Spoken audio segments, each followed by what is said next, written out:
Okay, हमारा महाजनपद चल रहा था ना, आई थिंक सो, महाजनपद। चलिए मैं फिर से एक बार रिलीट कर देता हूं, मैं रिपीट कर देता हूं, आप लोग ध्यान दीजिएगा प्रॉपर। मैंने आपको बताया था, याद कीजिए, कि group of people in Rigveda, उसको क्या बोलते थे? जन बोलते थे। क्या? जन। और यही जो ऋग्वेद के टाइम में क्या था? जन, जिसको हम लोग ट्राइब बोलते थे। और फाइनली जो है लेटर वैदिक पीरियड में ये जन से क्या बन गया? जनपद बन गया। क्या बन गया?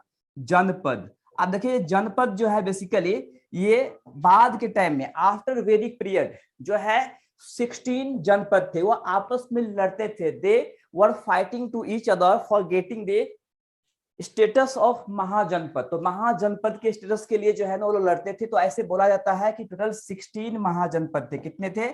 16 महाजनपद थे। तो बुद्धिस्ट लिटरेचर जो था अंगुतारा निकाय, और अंगुतारा निकाय किसका पार्ट था? तो मैं बताया था आप लोग को, आप याद होगा क्या? सुत पितक, राइट ना? याद होगा वैसे, सुत पितक याद है? हेलो, ये बताया था बुद्धिज्म में 3 लिटरेचर, त्रिपिटक, सुत पितक, विनय पितक, अभिधम्म पितक, पढ़ाया था ना? बोलिए।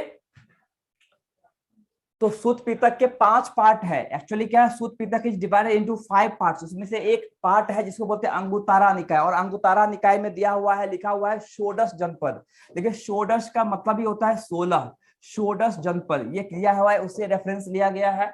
सो Mahajanapada in the beginning of the 6th century BC, major reason of the formation of Janapadas were use of iron tool for the agriculture and military purpose. अब अभी यहाँ पे थोड़ा समझना पड़ेगा आपको। मैंने बताया था कि एक्चुअली लेटर वैदिक पीरियड में जो है वो आयरन का डिस्कवरी हुआ था। आयरन डिस्कवरी कब हुआ था? लेटर वैदिक पीरियड में।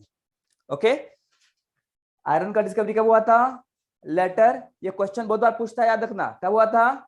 लेटर वैदिक पीरियड में। लगभग जो है वो 1000 BC के आसपास जो है वो आयरन का डिस्कवरी हुआ था। वो भी क्या? ईस्टर्न यूपी और वेस्टर्न बिहार में, जहां पे भी छोटा नागपुर प्लेटो, वहां के आसपास में क्या मिला था? आयरन मिला था। और यही वजह है कि मगध, मगध जो है सबसे पावरफुल जनपद क्यों था? क्योंकि वहां पे आयरन ओर बहुत ही करीब में था, नजदीक में था।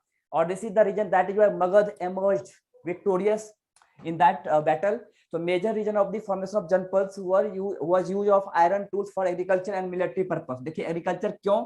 क्योंकि आयरन टूल से न्यू टूल्स बना दिया गया, जिससे क्या है कि फॉरेस्ट को कटाई करना बहुत ही आसान हो गया। फॉरेस्ट को काट के वो एग्रीकल्चरल फील्ड में कन्वर्ट करते थे। फिर वहां पे एग्रीकल्चरल जो क्रॉप्स होता है उसको काटने के लिए डिफरेंट न्यू टेक्नोलॉजी, उस टाइम के लिए एडवांस टूल्स बन गया आयरन से बना हुआ। उसके पहले क्या था? कॉपर था, ब्रॉन्ज था, राइट ना? वो उतना एडवांस नहीं था। तो ये सब वजह से जो है ना एग्रीकल्चरल प्रोडक्शन बहुत ही फास्ट, बहुत ही ज्यादा होने लगा।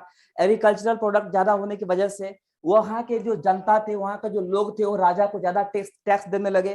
राजा के पास ज्यादा टैक्स आने लगा। उस टैक्स से क्या, राजा मिलिट्री पे खर्च करने लगा और उसका मिलिट्री और ज्यादा एडवांस होता गया, राइट ना? और इवन मिलिट्री के पास जो है ना आयरन मेड वेपन्स होता था, जो स्वॉर्ड या क्या बोलते हैं उसके, स्पीयर, स्वॉर्ड, ऐसे जो उनके पास वेपन्स था वो आयरन मेड था। और यही वजह है कि मगध जो है सबसे पावरफुल जनपद बन गया। इसमें और भी वजह है, क्योंकि एग्रीकल्चरल प्रोडक्ट इतना ज्यादा क्यों होता था? उसकी वजह था वहां का अलुवियल सॉइल। वहां पे सॉइल कैसा है? अलुवियल सॉइल है। और हम जानते हैं कि अलुवियल सॉइल जो है इंडिया में सबसे ज्यादा उपजाऊ मिट्टी है, राइट ना? The most fertile soil in India कौन सा सॉइल है? अलुवियल सॉइल है, राइट ना? यस और नो? इसलिए वहां पे एग्रीकल्चरल एक्टिविटी ज्यादा होता था। और यही वजह है कि वहां के राजा जो है इतना स्ट्रांग हो गया। तो in course of the time small weak kingdom either submitted to stronger ruler or got eliminated. Finally in 6th century BC only 4 major kingdoms survived. तो ये जो 16 आपस में लड़ते लड़ते 4 ऐसे थे जो पावरफुल थे। वो 4 कौन सा? वत्स। आप देखिए ये वत्स जो आपका जनपद था उसका कैपिटल कहाँ था? सारावस्ती। ध्यान दीजिएगा, सारावस्ती was the capital of वत्स। अवंती का कैपिटल था उज्जैन। कहाँ पे था? उज्जैन। मगध का तो पता ही आपको, शुरू में क्या था? इसका कैपिटल राजगीर था। कहाँ था? राजगीर। कोसला का कैपिटल कहाँ था? कौसंबी। कहाँ पे? कौसंबी। तो आप देख सकते हैं यहाँ पे कि 4 ऐसे जनपद था जो बहुत ही पावरफुल था। कौन कौन सा? वत्स का कैपिटल सारावस्ती, अवंती का कैपिटल उज्जैन, मगध का कैपिटल राजगीर। देखिए मगध का कैपिटल बाद में बना पाटलिपुत्रा, इसलिए मिस्टेक मत कीजिएगा। शुरू में क्वेश्चन कितने बार पूछा है कि मगध का अर्लियर कैपिटल कहाँ पे था? तो अर्लीस्ट कैपिटल कहाँ पे था? राजगीर में था। बाद में इसको क्या पाटलिपुत्रा, जिसको हम लोग आजकल पटना बोलते हैं, वहां पर ट्रांसफर किया गया। कोसला, कोसला का कैपिटल कौसम्बी, यही वही कोसला जहाँ की महारानी राजा दशरथ से शादी की थी, मतलब कौशल्या, कौशल्या कहाँ का थी, कौशल नरेश की कौशला। और ये समझ में आ गया।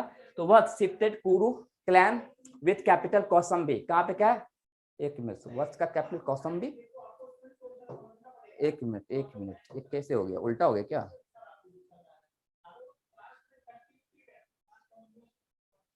ये गलत हो गया है कि यहाँ पे मिस्टेक है, क्योंकि कोसला का कैपिटल कौसम्बी था, वत्स का कैपिटल सारावस्ती था। यहाँ पे मिस्टेक क्या है, ये इसको ध्यान मत देना, ठीक है ना, ये मिस्टेक है। तो शिफ्टेड कुरु क्लैन विथ कैपिटल, यहाँ पे सारावस्ती होना चाहिए। Most powerful ruler was Udayan, after his death Vatsa was annexed to Avanti. तो अवंती जो है ना, इसको जीत लिया था वत्स को हरा के। Avanti most important ruler was Patodia. देखिए इसकी एक कहानी है, मैं आगे आपको बताने वाला हूँ कि ये प्रद्योता का क्या कहानी है, मैं आगे एक्सप्लेन करने वाला हूँ कि भीमबिसार और प्रद्योता में क्या, मतलब पहले जो है फाइटिंग होने वाला था, बाद में दोनों दोस्त बन गए थे। ये बुद्धिज्म को स्वीकार कर लिया, एक्सेप्ट कर लिया, फाइनली जो है इसको मगध में, जिसका नाम था, इसका नाम क्या था, एक मिनट,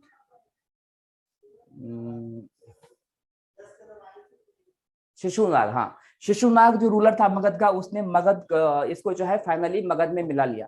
कोसला मोस्ट फेमस रूलर हुआ प्रसेनजीत। प्रसेनजीत का नाम क्यों आता है, क्योंकि ध्यान दीजिएगा, ये प्रसेनजीत की जो बहन थी कोसला देवी, जिससे भीमबिसार शादी किया था, इसकी बहन का नाम क्या था, कोसला देवी, जैसे भीमबिसार।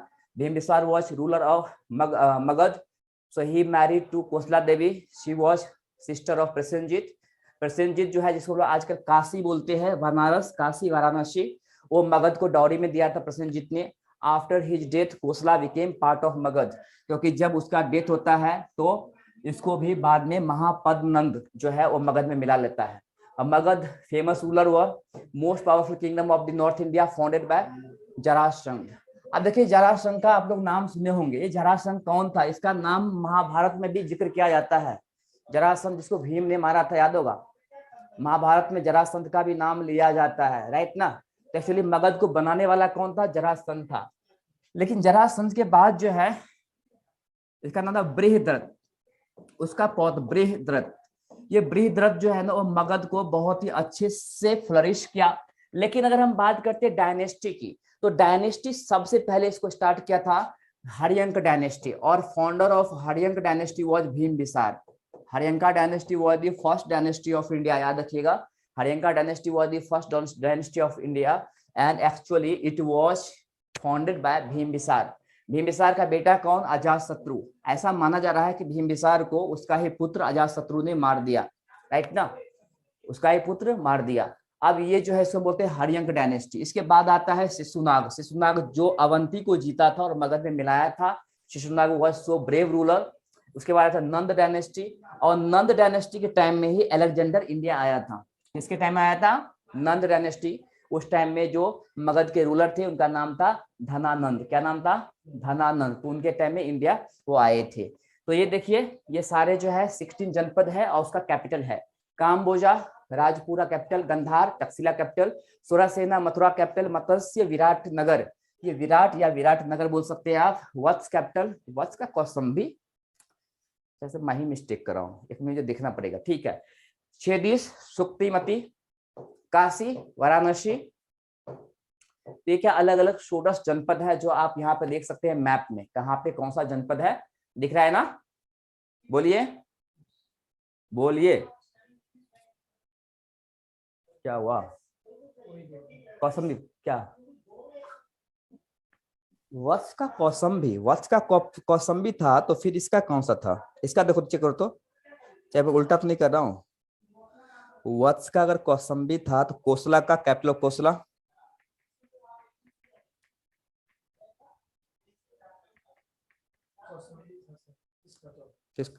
किसका, अच्छा मैं उल्टा कर दिया, कोसला का सारा बस्ती था, सॉरी। चलिए कोसला का सारा बस्ती और वत्स का कौसम्बी, ठीक है।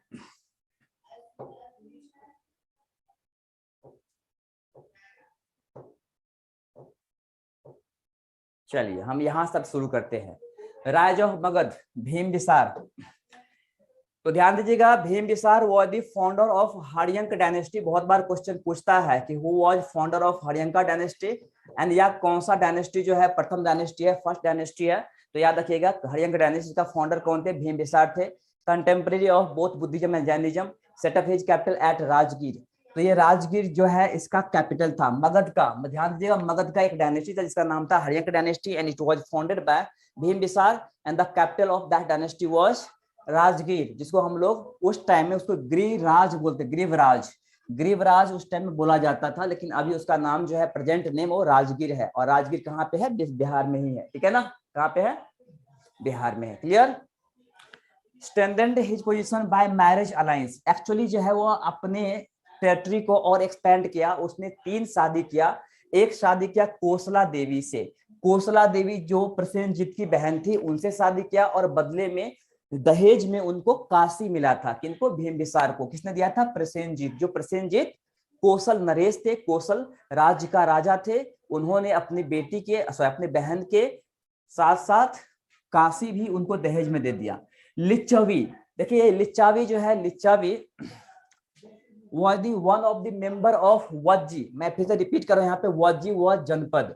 वज्जी क्या थे, एक जनपद था जिसमें 8 मेंबर्स थे, और 8 मेंबर्स में एक मेंबर का नाम था लिच्छवी। यही वज्जी का ही एक मेंबर था शाक्या, जहां से गौतम बुद्ध बिलोंग करते थे। एक था ज्ञात्रिका, जहां से महावीर बिलोंग करते थे, और एक ऐसा था लिच्छवी। अब देखिए लिच्छवी की जो प्रिंसेस थी जिसका नाम था प्रिंसेस की चेलेना। लिच्छवी की प्रिंस का नाम क्या थी, चेलेना, चेलेना, चेलेना। और लिच्छवी के जो राजा थे वो का नाम था चेतक।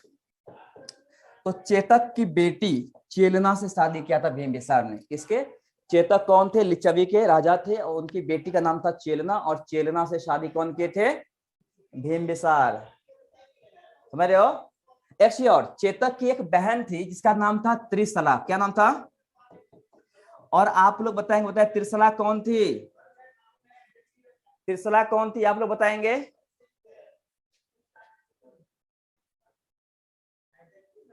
जय हिंद सर। क्या हो गया दीपक, दीपक। Yes sir. अरे आप जय हिंद बोल रहे हो, क्या हो गया, क्या, कुछ नहीं। अचानक आपको इंडिया की याद आ गई। Yes sir. ठीक है, तो इतना जोश आर्मी में जाने के लिए। Yes sir. अच्छी बात है। तो मैं यहाँ पे पूछ रहा हूँ आपसे, मैंने बताया था आप लोगों को जैनिज्म, जैनिज्म में मैंने आपको इनका नाम लिया था, त्रिशला का नाम लिया था। याद कीजिए, चेतक की बहन त्रिशला, जिनका शादी हुआ था किनसे, सिद्धार्थ से। सिद्धार्थ कौन, गौतम बुद्ध नहीं, एक और सिद्धार्थ थे। कौन, महावीर के पिताजी। महावीर के फादर का नाम क्या था, सिद्धार्थ। नहीं पढ़ाया था, भूल गए सब, नहीं है सिद्धार्थ। फिर उनकी पत्नी कौन थी, त्रिशला। और त्रिशला कौन थे, राजा चेतक की बेटी थी, राइट। और चेतक कौन, लिच्छवी का राजा। क्लियर, ठीक है। और एक मद्रा क्लेन जो पंजाब है, वहां की एक प्रिंसेस जिसका नाम था खेमा। तो याद रखिए 3 उसके पास पत्नी थी, एक तो कोसला देवी, दूसरा चेलेना, और तीसरा खेमा। खेमा पंजाब की एक मद्रा क्लेन था, वहां के रहने वाली थी। हालांकि ये पंजाब मद्रा बहुत बड़ा जनपद नहीं था, लेकिन फिर भी एक छोटा मोटा राज था जहां की बेटी से शादी किया था कौन, भीमबिसार। तो ये शादी जहां जहां भी किए थे उसको बदले में या तो प्रॉपर्टी मिला था, या लैंड मिला था, या तो उसको बहुत ही धन दौलत मिला था, राइट ना। जैसे मद्रा क्लैन से धन दौलत मिला था, और लिच्छवी से और कोसल से उनको बहुत ज्यादा प्रॉपर्टी मिला था, जमीन मिला था। तो मगध जो है पहले इतना था, समझ लीजिए ये बढ़ गया। बढ़ क्यों गया, क्योंकि उनको दहेज में जमीन मिला था। आगे अक्वायर्ड अंगा। आप देखिए ये जो है अंग, ये हम उसकी बात करें, अंग वो जनपद जिसको हम लोग आजकल मॉडर्न डे बिहार में मुंगेर और भागलपुर डिस्ट्रिक्ट है। क्या, मुंगेर और भागलपुर डिस्ट्रिक्ट, वो एक अंग राज हुआ करता था। शायद से आप लोग महाभारत देखे होंगे तो आपने सुना होगा अंगराज कर्ण, सुने है ना, सुने हो, नहीं सुने हो, अंगराज कर्ण। तो अंग का राजा कर्ण था, वही अंग की बात कर रहे हैं। जो अभी भागलपुर है या मुंगेर है, तो उसको हराया था कौन, भीमबिसार। और यहाँ के रूलर कौन थे, ब्रह्मदत्त। तो ब्रह्मदत्त को हराए थे, किसको, Brahmadatta was ruler of Anga, so he was defeated by Bimbisara and Anga का कैपिटल क्या था? चंपा। अंग का कैपिटल क्या था? चंपा। चंपा वाज कैपिटल ऑफ अंग। तो चंपा और अंग को मगध में मिला लिया था बिंबिसार ने। फॉट विथ, हाँ देखिए प्रद्योता। देखिए प्रद्योता जो है बेसिकली अवंती का रूलर था। और ध्यान दीजिए इसमें बहुत ही इंटरेस्टिंग स्टोरी है। स्टोरी ये है कि जब प्रद्योता जो है एक्चुअली लड़ने के लिए आए थे मैदान में, एक साइड था बिंबिसार और दूसरे साइड था प्रद्योता, तो ऐसा मालूम पड़ा कि ये बीमार पड़ गया। मतलब उज्जैन के जो राजा था वो बीमार पड़ गया, उसको जॉन्डिस हो गया। जब जॉन्डिस हो गया तो बिंबिसार जो है लड़ना छोड़ दिया, बोला कि नहीं हम एक बीमार व्यक्ति से नहीं लड़ सकते हैं। आई बात समझ में? हम बीमार व्यक्ति से नहीं लड़ सकते तब तक जब तक वो स्वस्थ न हो जाए।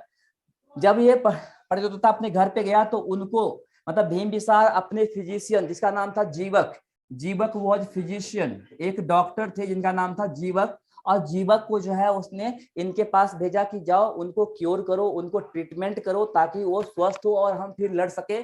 जीवक गया और इनका इलाज किया और ये बहुत ही स्वस्थ हो गया, बहुत ही हेल्दी हो गया। फिर दोबारा जब आया लड़ने के लिए तो ये जो है नतमस्तक हो गया बिंबिसार के सामने में, उनके सामने में सरेंडर कर दिया। बोला कि हम आपसे नहीं लड़ सकते हैं क्योंकि ये जो मेरा प्राण है वो आपका ही दिया हुआ है, आपने ही डॉक्टर को भेजा और मुझे बचाया गया, तो मैं इस प्राण पे, इस शरीर पे आपका हक है, अगर आप चाहे तो आप मुझे मार सकते हैं लेकिन मैं आपसे नहीं लड़ सकता। इस तरह से दोनों में दोस्ती हो गया। किसमें दोस्ती हो गया? बिंबिसार और प्रद्योता में, दोनों में क्या हो गया? दोस्ती हो गया, फ्रेंडशिप हो गया। तो ये पहले तो लड़ते थे लेकिन बाद में क्या हो गया? फ्रेंड्स हो गए, दोस्त हो गए। क्लियर? कुछ डाउट है इसमें?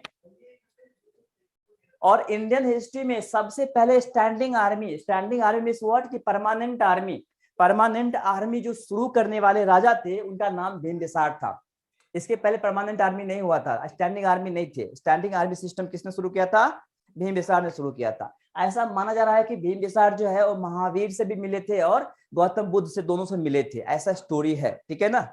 और ऐसा भी स्टोरी है कि जो बिंबिसार की पहली पत्नी जिसका नाम था कोसला देवी की जो बेटी सॉरी उनका जो बेटा था वो युवराज था, उनको युवराज बना दिया गया था। लेकिन चेलना का बेटा जो बहुत ही शक्तिशाली था जिनका नाम था अजातशत्रु, अजातशत्रु को यह हजम नहीं हो रहा था कि वो सोचता था कि मैं इतना स्ट्रांग हूँ, मैं पावरफुल हूँ, तो मुझे नेक्स्ट रूलर बनना चाहिए। लेकिन वो एक निकम्मे, एक अयोग्य युवराज को राजा बनाने की कोशिश कर रहे हैं और यही कारण से उसने बिंबिसार को कैद कर लिया, उनको जेल में डाल दिया और जेल में इनका मृत्यु हो गया। अभी इनकी मृत्यु कैसे हुई वो कोई नहीं जानता है, इसलिए अजातशत्रु पे इल्जाम लगता है कि he was the killer of his father, Ajatashatru अपने पिता का हत्यारा है। ऐसा अभी भी हिस्टोरियंस हिस्ट्री में ऐसे बोला जाता है, राइट? इतिहास में ऐसा बोला जाता है कि अजातशत्रु ने ही अपने पिता का हत्या किया था, राइट ना? लेकिन कुछ ऐसे हिस्टोरियंस हैं उनका कहना था उसने मारा नहीं था, वो कैद किया था, लेकिन वो क्यों मर गए, कैसे मरे हैं, वो अभी तक मिस्ट्री है। एनीवे फिर भी उनको माना जा रहा है कि वो किलर था। देखिए, killed his father and succeeded the throne, उनको कैद करके जेल में डाल दिया और राजगद्दी को हथिया लिया, राइट ना? एनीवे फॉट विथ कोसला। अब देखिए यहाँ पे स्टोरी आता है कि जब अजातशत्रु के बारे में मालूम पड़ा कि वो अपने पिता को कैद कर लिया है, उसका मृत्यु हो गया है, तो अजातशत्रु बिंबिसार के दोस्त प्रद्योता, कौन? अवंती का रूप प्रद्योता, फिर से क्या है अब मतलब मगध के साथ फिर से लड़ाई चालू हो गया, फिर से फाइटिंग चालू हो गया। आई बात समझ में? बोला कि उसने गलत किया है। और इवन कोसला देवी, ध्यान देना, कोसला देवी बहुत ही दुखी रहने लगी और उसके दुखी होने की वजह से इसका भाई जो था प्रसेनजीत, जो काशी उनको गिफ्ट में दिया था, डॉरी में दिया था, वो काशी वापस ले लिया। जब वापस ले लिया तो अजातशत्रु ने काशी पर अटैक किया और अटैक करने के बाद उन्होंने किसको हराया? कौशल नरेश, प्रसेनजीत को हराया। तो he fought with Kaushal and finally defeated Prasenjit, and सिर्फ उसको हराया ही नहीं, प्रसेनजीत की बेटी वजीरा से शादी भी कर लिया। तो Ajatashatru married to daughter of Kaushal नरेश प्रसेनजीत, राइट ना? तो वजीरा से शादी भी कर लिया। आई बात समझ में? यस और नो? इसके बाद बारी आई उनके अपने खुद के नाना चेतक पे अटैक करना, मतलब उनके जो खुद का नाना ही था ना चेतक, तो चेतक जो है वो लिच्छवी पे अटैक किया, लेकिन लिच्छवी को तोड़ना इतना आसान नहीं था, उसको तोड़ने के लिए लगभग 16 साल का समय लग गया। वैशाली को जीतने के लिए 1-2 साल नहीं 16 इयर्स लग गया था, लड़ते लड़ते फिर फाइनली उसकी जीत हुई थी। Finally and of the his time his success क्या हो गया, एम्ब्रेस्ड बुद्धिज्म। और मैंने आप लोगों को पढ़ाया था, याद होगा, कि first Buddhist council was organised by Ajatashatru, याद है? फर्स्ट बुद्धिस्ट काउंसिल किसने ऑर्गेनाइज किया था? अजातशत्रु ने किया था। कब किया था? 483 बीसी में किया था, राइट ना? बुद्धा के डेथ के कुछ दिन के बाद ही, बुद्धा का डेथ भी कब हुआ था? 483 बीसी में हुआ था। और इसका ऑर्गेनाइजेशन भी जो है फर्स्ट बुद्धिस्ट काउंसिल का 483 बीसी में ही हुआ था, राइट? पढ़ाया था ना, वो है ना, देखो लिखा हुआ है टेबल में, फर्स्ट बुद्धिस्ट काउंसिल। करेक्ट? कुछ डाउट?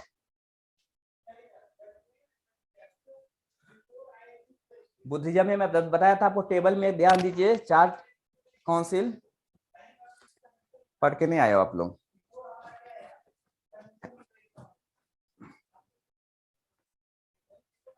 आप लोग को समझ में आ रहा है? राजदीप,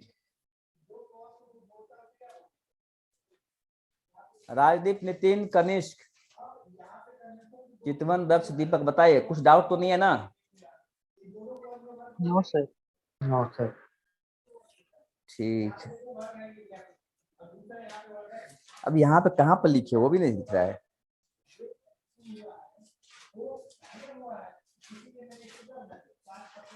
क्या सर? दक्ष पूछ रहा है क्या सर? मैं बोला कुछ डाउट तो नहीं है ना? जो मैं पढ़ाया था लास्ट लेक्चर में, बुद्धिज्म जैनिज्म, वो पढ़ के आए हैं ना आप, दक्ष?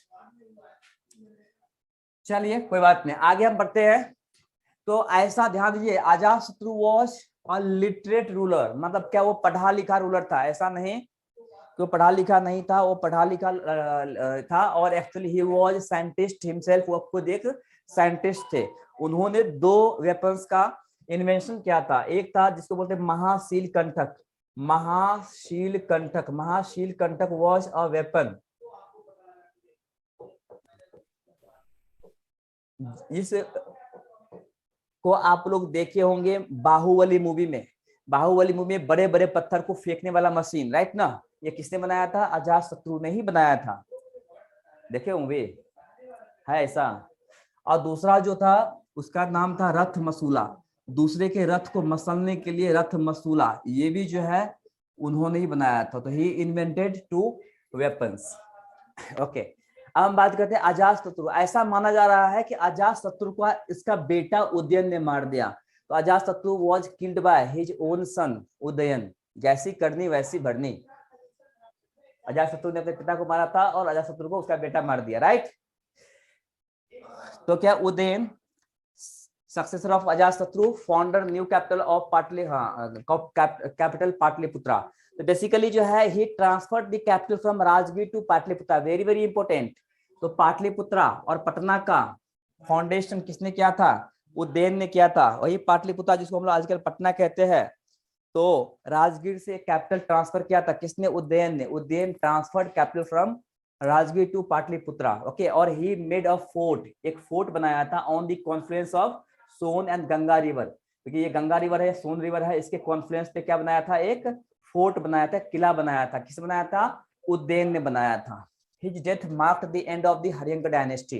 तो वो एक्चुअली वो लास्ट, इस डायनेस्टी का लास्ट सक्सेसफुल रूलर था। इसके बाद जो रूलर आया वो बहुत ही निकम्मा था। और लास्ट रूलर का नाम था नागदशक। क्या नाम था? Nagadasaka was the last ruler of this dynasty and finally he was deposed by the member of assembly. Assemblies के मेंबर ने नागदशक को उनके पोस्ट से, उनके पोजीशन से, उनको राजा से के उससे हटा दिया और शिशुनाग को नेक्स्ट रूलर बना दिया गया।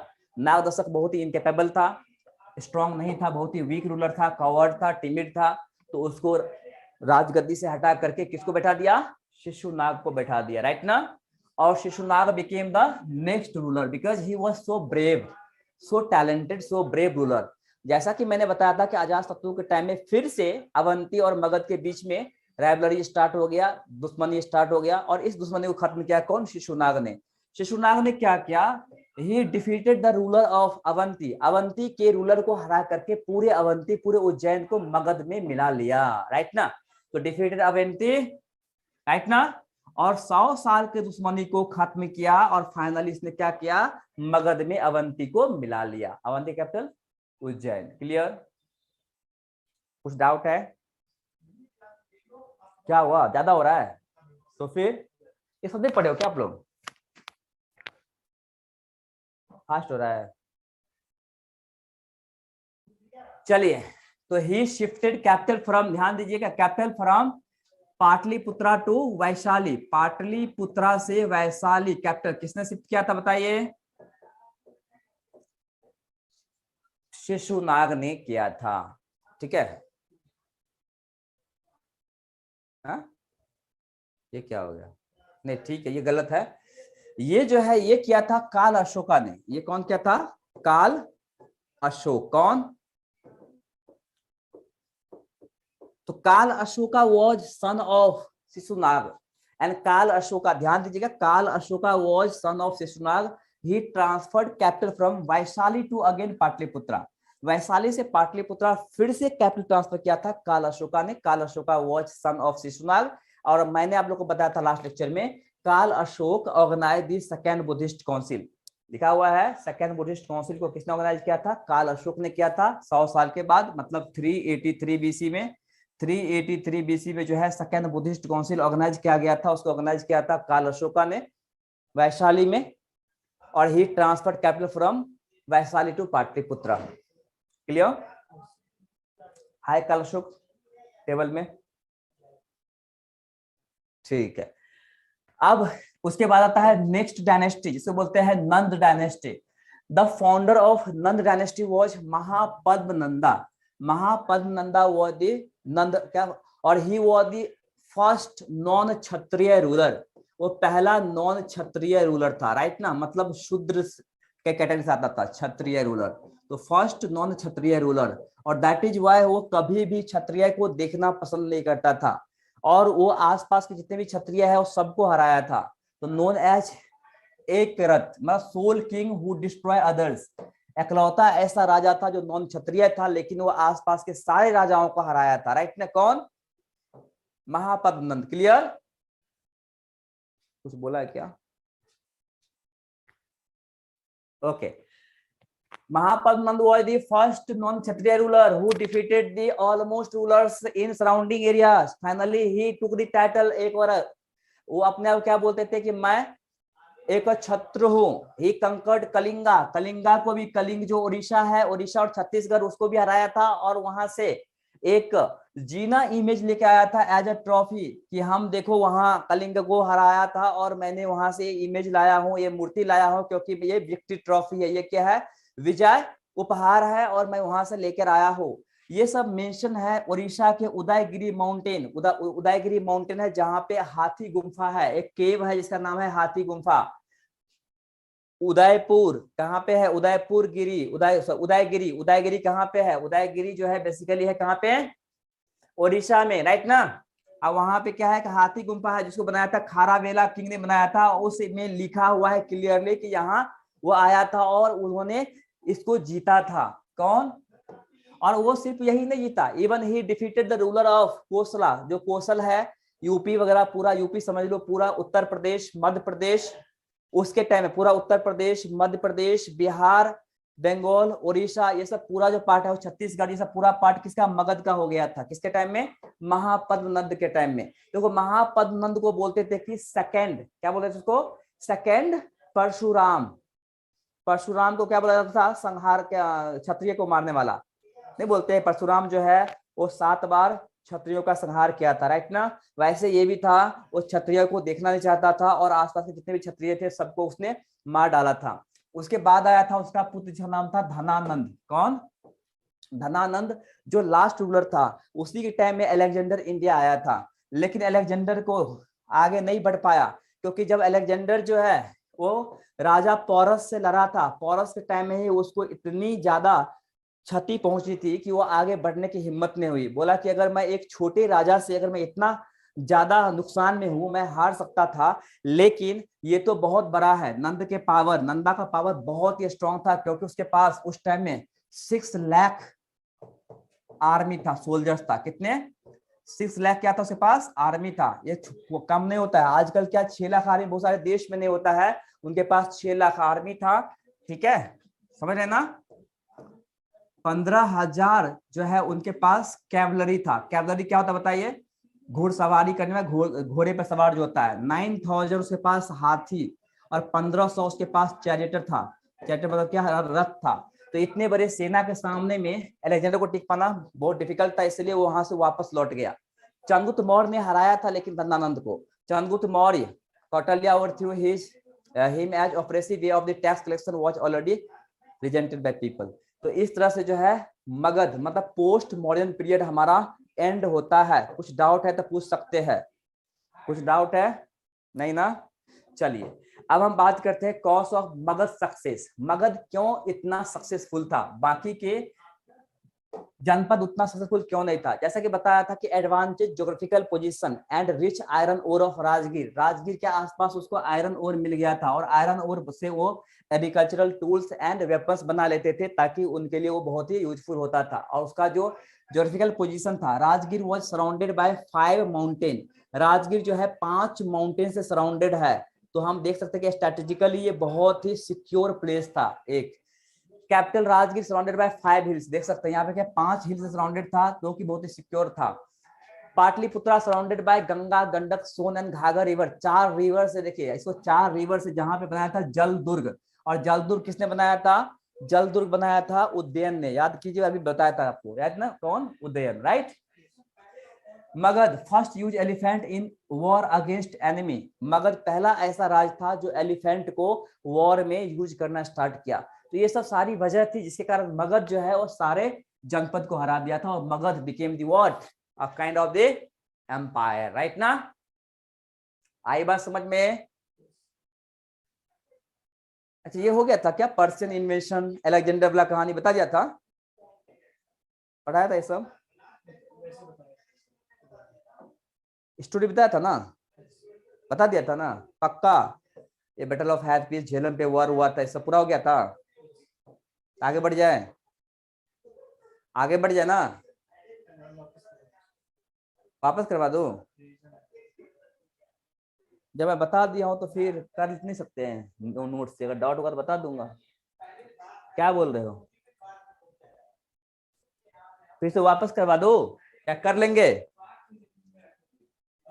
एक काम करना, मैं वैसे बता चुका हूं लेकिन ठीक है मैं बता रहा हूं शॉर्टकट में फटाफट। सबसे पहले इंडिया का अटैक करने वाला जो विदेशी था वो था पर्शियन। कौन? पारसी लोग। पारसी लोग जो है भारत पे सबसे पहले आक्रमण किया था 550 बीसी के आसपास ही, जिस टाइम में बिंबिसार जो है वो राजा थे हमारे मगध का। Persian attacked north west front India. Magadha continue to rise in north east, क्योंकि मगध जो है वो नॉर्थ ईस्ट में था लेकिन ये अटैक कर रहा था नॉर्थ वेस्ट में। तो ये बहुत ही फर्क था basically. In northwest front of India, several small provinces like Kamboja, Gandhar, Madra did not have a political unity।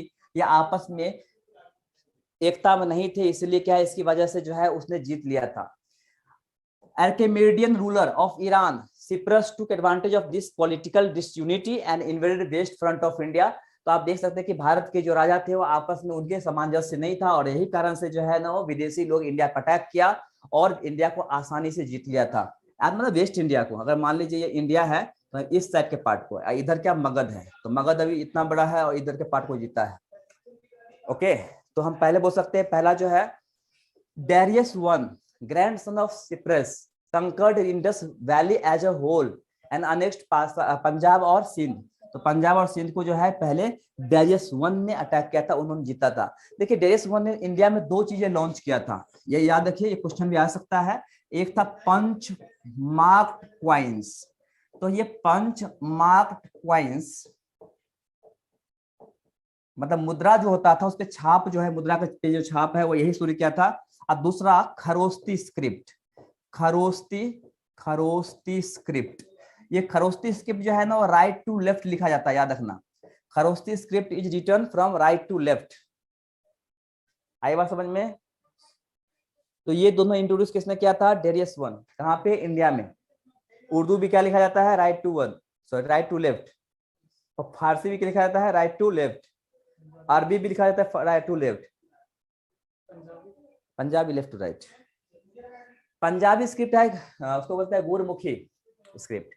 Xerxes, successor of Darius, employed Indian infantry cavalry in war against Greece, but got defeated and hence could not move forward in India. However, control of Persian over India second only after Alexander's invasion on India, वही बात है। चलिए हम आगे बढ़ जाते हैं।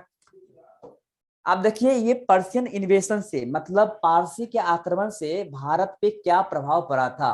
तो impetus to Indo Iranian commerce, मतलब ईरान और भारत के बीच में जो ट्रेड है वो बहुत ही फास्ट स्टार्ट हो गया, which finally became the ground of for the Alexander's invasion. और यही वजह है कि एक तरह से ये जो कॉमर्स जो है इंडिया और ईरान के बीच में चालू हो गया था, इसी वजह से अलेक्जेंडर को एक जगह मिल गया, एक रास्ता मिल गया इंडिया में घुसने का।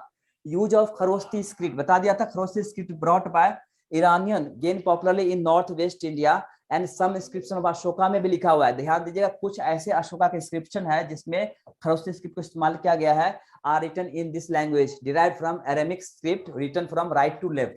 तो खरोस्ती क्या है, राइट टू लेफ्ट से। ध्यान दीजिए इसमें बात कर रहा हूँ स्क्रिप्ट की, स्क्रिप्ट कौन सा था, खरोस्ती, लेकिन लैंग्वेज कौन सा था, Aramaic. Aramaic was the language, language कौन सा था, Aramaic. Influence of Persian art in India, तो जो पर्शियन गॉड होते थे उसका कुछ ना कुछ झलक दिखने को मिलता है, कहाँ पे, इंडियन आर्ट पे मिलता है। यही बात है, पर्टिकुलरली मोनोलिथिक पिलर्स हो गया, स्कल्पचर्स हो गया, ये सब जो है वो देखने को मिलता है। अब हम बात करते हैं अलेक्जेंडर्स इन्वेशन। अलेक्जेंडर जो है भारत पे अटैक किया था। After 2 century of Persian इन्वेशन Alexander from Macedonia. आप जानते हैं कि मैसिडोनिया एक यूरोपियन प्लेस है, ग्रीस, वहां पे ग्रीस जिसको हम लोग बोलते हैं। और यहाँ के राजा थे फिलिप, कौन थे, फिलिप टू। और फिलिप टू के सेकंड वाइफ जो थी उनसे अलेक्जेंडर जन्म लिया था। तो Alexander conquered minor Asia along with Iraq. और अलेक्जेंडर ऐसा मानते हैं कि जब 13 साल का था तो 13 साल की उम्र में ही वो अपने चाचा, अपने मामा, अपने भाई वगैरह सबको मार के राजगद्दी को हथिया लिया था। कौन, अलेक्जेंडर, 13 साल की उम्र में ही, राइट। अलेक्जेंडर जो है पहले वो एशिया को जीता, ईरान को जीता, इराक को जीता, और ईरान होते हुए वो इंडिया की तरफ चल पड़े। Alexander conquered whole of Persia by defeating Darius III in battle of the Arbela. Arbela जो बैटल हुआ था 330 में, उसको हराने के बाद पूरा का पूरा पर्सिया को जीत लिया था। कौन जीत लिया था, अलेक्जेंडर, राइट। ध्यान दीजिएगा ये भी क्वेश्चन आ सकता है। Herodotus, Herodotus is the Greek scholar, he is known as the father of history. तो फादर ऑफ, हाँ, 20 साल का था तब गया। कौन, अलेक्जेंडर। नहीं 13 साल का राजगद्दी पे। देखो क्या बात करो, गलत होगा, पढ़ो दिखाओ, ऐसा कैसे हो सकता है, लिखो अलेक्जेंडर,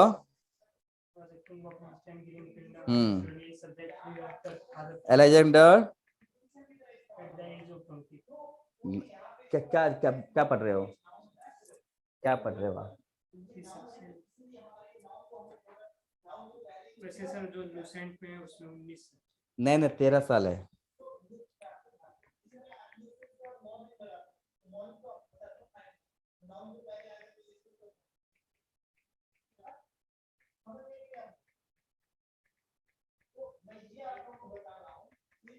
एनसीईआरटी में 13 साल है, ठीक है। इसमें 20 दिया है, 19 दिया है।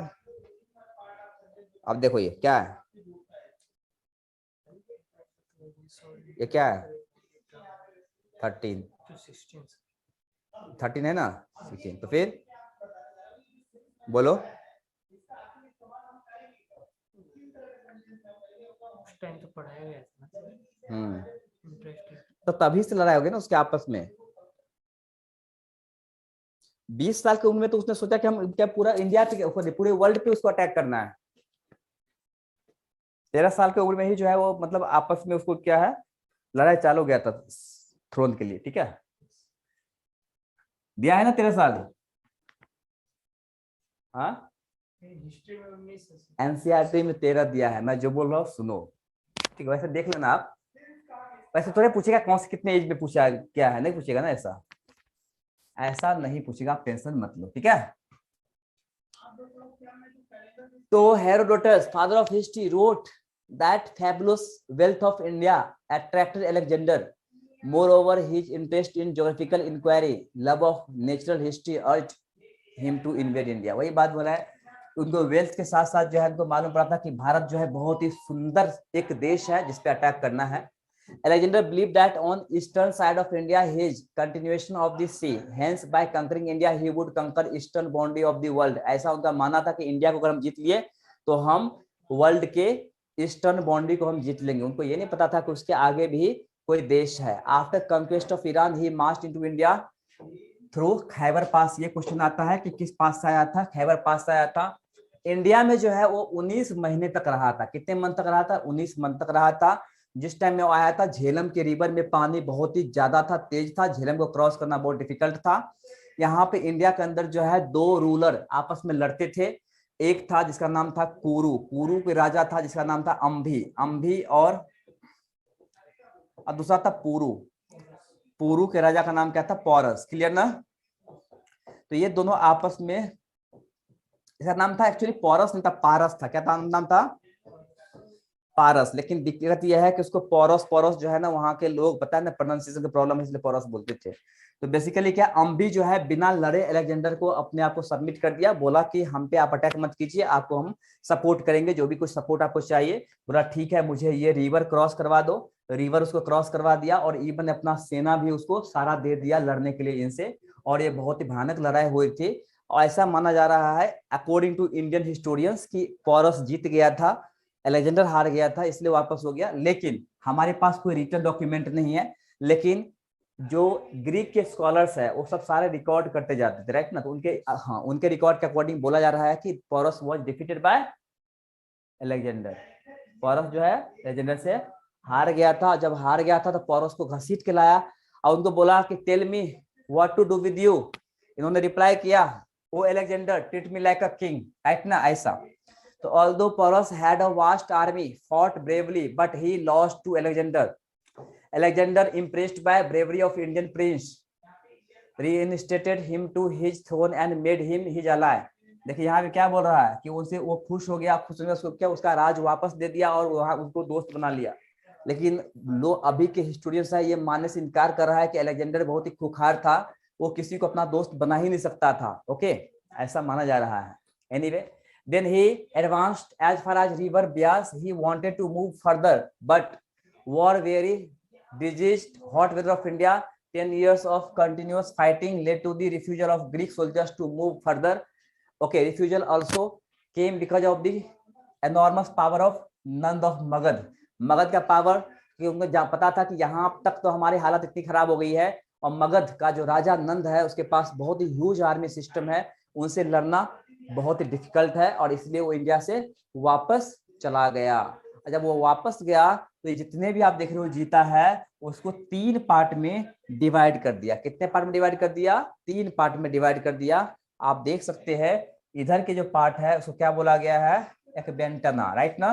दूसरा बोला है इसको गौगमेला और तीसरा क्या है? अलेक्जेंड्रिया, राइट ना? दिख रहा है ना? 3 पार्ट में उसको डिवाइड कर दिया। आप देखिए अलेक्जेंडर के आक्रमण से भारत में क्या प्रभाव पड़ा? First contact between Europe and India, मतलब यूरोप और इंडिया के बीच में ट्रेडिंग स्टैब्लिश हो गया और इससे इंडिया को फायदा हुआ। इंडिया में जो गारमेंट्स होते थे, कॉटन प्रोडक्ट्स होते थे, वो अब इजीली यूरोपियन मार्केट में बिकने लगा, राइट ना? कौन सा? इंडियन कॉटन प्रोडक्ट, क्या? कपड़े, राइट ना? वो बिकने लगा। इंडियन मसाले वगैरह जो है ना यूरोप के मार्केट में बिकने लगा, राइट?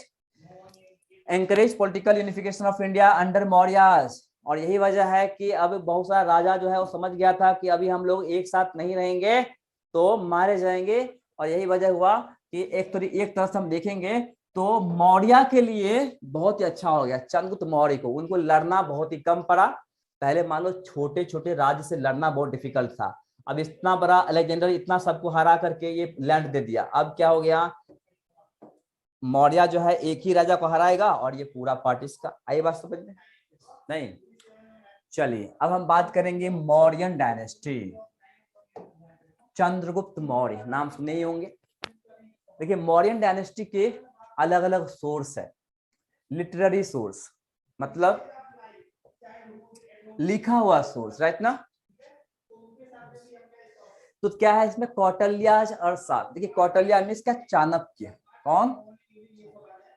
चाणक्य का नाम चाणक्य क्यों पड़ा? क्योंकि उनके पिताजी का नाम चाणक्य था। और ध्यान देना पापा का या मम्मी का नाम जो है वो जुड़ जाता है। जैसे कुंती का बेटा कौंत्य, राधा का बेटा राध्य, वैसे क्या अदिति का बेटा आदित्य, वैसे चाणक्य का बेटा चाणक्य। इसको कौटिल्य क्यों बोलते थे? Because he was so diplomat. वो बहुत ही ज्यादा डिप्लोमेट थे, मतलब बहुत ही ज्यादा क्या थे वो? कूटनीति में माहिर थे। कूटनीति में माहिर होने की वजह से उनका क्या नाम पड़ गया, कौटिल्य। और उसने क्या लिखा, एक बुक लिखा अर्थशास्त्र, रिटन इन संस्कृत। हालांकि इसका ओरिजिनल नेम था चाणक्य का Vishnugupta. Vishnugupta was the original name. तो written in Sanskrit by Chanakya, इसको और भी नाम दिया गया है कौटिल्य। कौटिल्य पता है आपको, इंडियन, ये भी क्वेश्चन पूछता है, Machiavelli. Contain 15 books and 180 chapters with main theme divided into 3 parts. उसने 3 पार्ट डिवाइड किया। पहला क्या, king and his council and department of government. दूसरा सिविल एंड क्रिमिनल लॉ, ये देख सकते हैं उसके क्या अर्थशास्त्र में से पूरा मेंशन है। और तीसरा डिप्लोमेसी ऑफ वॉर। तो इनके जो है मेन 3 पार्ट था इस बुक में। पहला किंग और उसके जो काउंसिल डिपार्टमेंट जो भी कुछ है वो दिया हुआ है, मींस एडमिनिस्ट्रेशन के बारे में दिया हुआ है। दूसरा जो लॉ है, जस्टिस के बारे में दिया है, जुडिशियल के बारे में दिया है, सिविल एंड क्रिमिनल लॉ के बारे में। और तीसरा डिप्लोमेसी ऑफ वॉर, मतलब इंटरनेशनल रिलेशन के बारे में भी दिया हुआ है।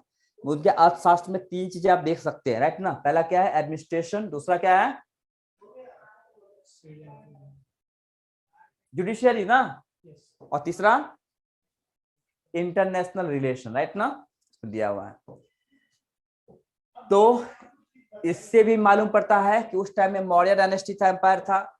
विशाखा दत्त ने एक बुक लिखा है Mudra Rakshasa, a drama in Sanskrit written during Gupta period. हालांकि ये गुप्ता पीरियड में लिखा गया है, लेकिन ये चंद्रगुप्त मौर्य के बारे में लिखा है। Describes how Chandragupta Maurya with the help of Kautilya overthrew Nanda. Nanda को कैसे हराया था, किस तरह से हराया था, कौटिल्य के हेल्प से, इस बुक में लिखा हुआ है। Give socio economic picture of condition under Maurya. हालांकि इनके अकॉर्डिंग बोला गया है मौर्य जो था वो क्या था, कुलीन था। क्या था, कुलीन। कुलीन का मतलब क्या था, शूद्र था। क्या था, छोटा कास्ट था, शूद्र था। ये किसने बोला था, विशाखा दत्त ने। क्लियर, समझ रहे हो। Megasthenes indica. Megasthenes was a Greek ambassador in court of Chandragupta Maurya.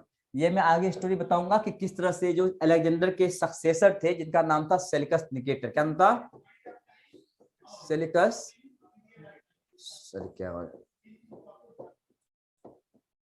Seleucus Nicator को हराया था। और सेलिकस निकेटर जो है ना वो अपने एम्बेसडर को मौर्य के कोर्ट में भेजा था। इसका नाम था मेगास्थनीज। इन्होंने एक बुक लिखा था, क्या लिखा था, इंडिका। बुक का नाम क्या था, इंडिका। तो his book is survival in fragments and provides details about modern administration and military organisation particularly of capital city. Pataliputra के बारे में दिया हुआ है, जिक्र किया गया है इंडिका में। हम बात करते हैं सेलोनीज क्रोनिकल्स।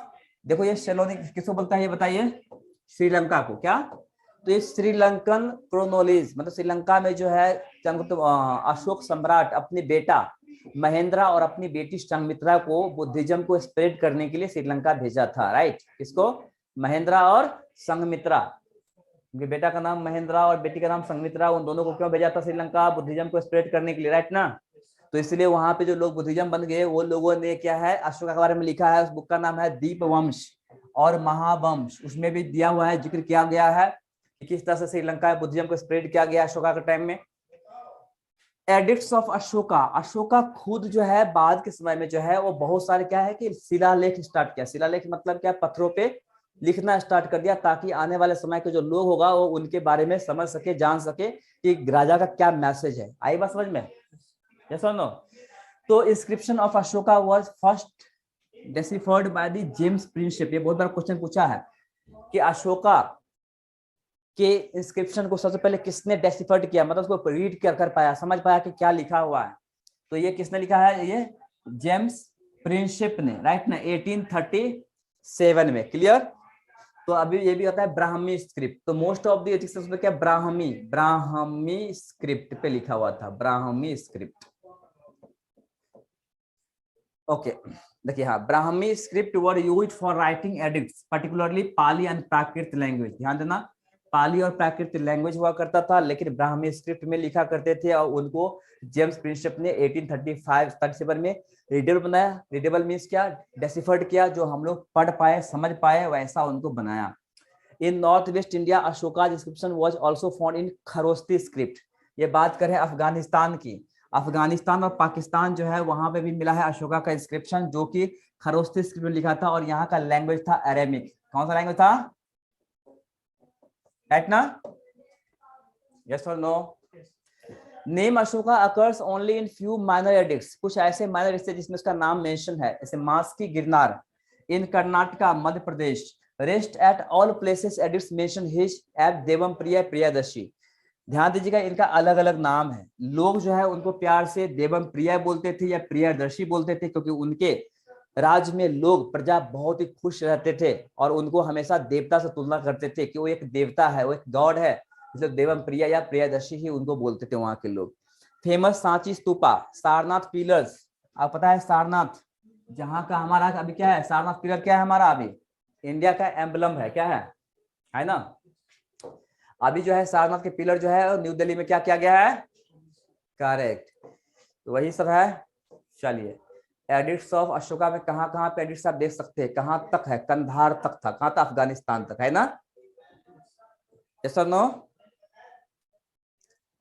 और यहाँ पे आंध्र प्रदेश के येरागुड्डी तक, ठीक है, अमरावती, येरागुड्डी, सन्नाटी, सोपारा, गिरनार, गुजरात में गिरनार तक, जौगाड़ा, धौली सब क्या उड़ीसा में, ये सब देखिए ना, ये बिहार में जो है, अभी बिहार में भी है, लौड़िया, अरिराज, नंदीगढ़, ये सब क्या है, लौड़िया, नंदनगढ़, ये सब में है, लुम्बिनी नेपाल में भी है।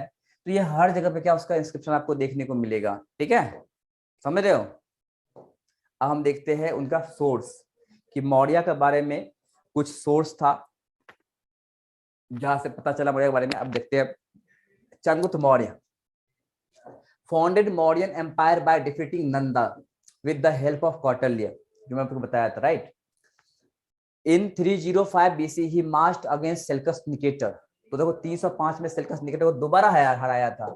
Alexander's general controlling north west India में डिफीटिंग हिम, और सिर्फ हराया नहीं था, उनकी बेटी से शादी कर लिया था। किससे शादी कर लिया था, हेलेना से शादी कर लिया था। ये बहुत ही लंबी स्टोरी है, लेकिन मैं इसलिए नहीं बता रहा हूँ क्योंकि आप लोग के लिए उतना यूजफुल भी नहीं है और बहुत ज्यादा टाइम भी लगने वाला है, राइट ना।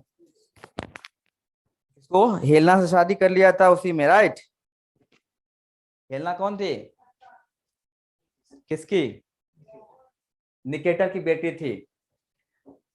ओके, तो बोला कि ठीक है मैं अपनी बेटी से तुमको शादी कर देता हूं, लेकिन मुझे 500 क्या चाहिए, हाथी चाहिए, क्या चाहिए, एलिफेंट दो, ताकि मैं यूरोप पे अटैक कर सकूं। कि उन्होंने देखा कि एलिफेंट का क्या योगदान होता है युद्ध में, राइट ना। तो ये मांगा, डिमांड किया, मौर्य ने उनको दे दिया। और treaty was signed according to which Seleucus give Chandragupta eastern Afghanistan, Chandragupta दे दिया Baluchistan area west of Indus. In return Chandragupta gifted 500 elephant to Seleucus and marriage his daughter. Clear. Megasthenes was sent to Mauryan court. Megasthenes क्या था, एक ये भी क्वेश्चन आता है, who was the first foreigner came to India, Megasthenes. Okay, India आया था पढ़ने के लिए, क्या एम्बेसडर के तौर पे। तो ग्रीक राइटर, हाँ, इन्होंने बुक लिखा था इंडिका। कौन सा बुक लिखा था इन्होंने, indica. Greek writer Justin who wrote epitome called Chandragupta. Chandragupta को जो है वो सैंड्रकोटस बोलते थे, क्या, सैंड्रकोटस ग्रीक लैंग्वेज में। कौन, Justin. Chandragupta embarrassed Jainism toward the end of his life. मैंने आपको स्टोरी बताया था कि लास्ट में जो है उन्होंने 300 BC में उन्होंने फर्स्ट जैन काउंसिल ऑर्गेनाइज किया था पाटलिपुत्र में, बताया था।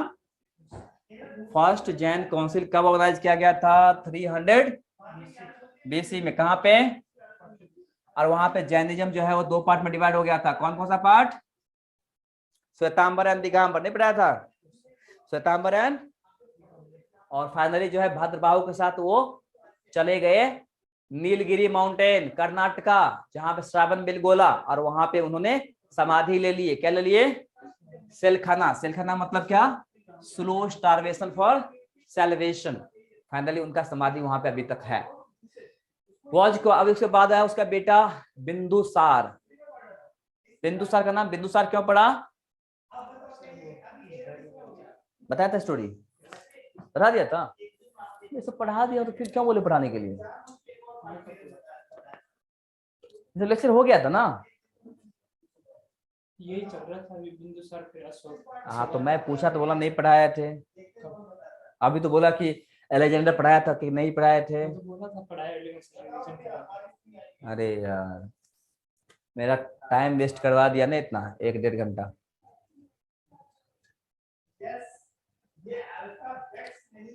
चलो, स्टोरी तो मालूम ही है, फिर हम आगे बढ़े। तो was called अमित्रघट, मतलब slayer of enemies by the Greek ruler. तो क्या बताते हैं अमृतघट मतलब क्या? स्लेयर ऑफ द फो, दुश्मनों का संहार करने वाला। कंकर डेकन अप टू मैसूर, मतलब बे ऑफ बंगाल को अरेबियन सी तक मिलाने वाला कौन था? बिंदुसार था, राइट ना?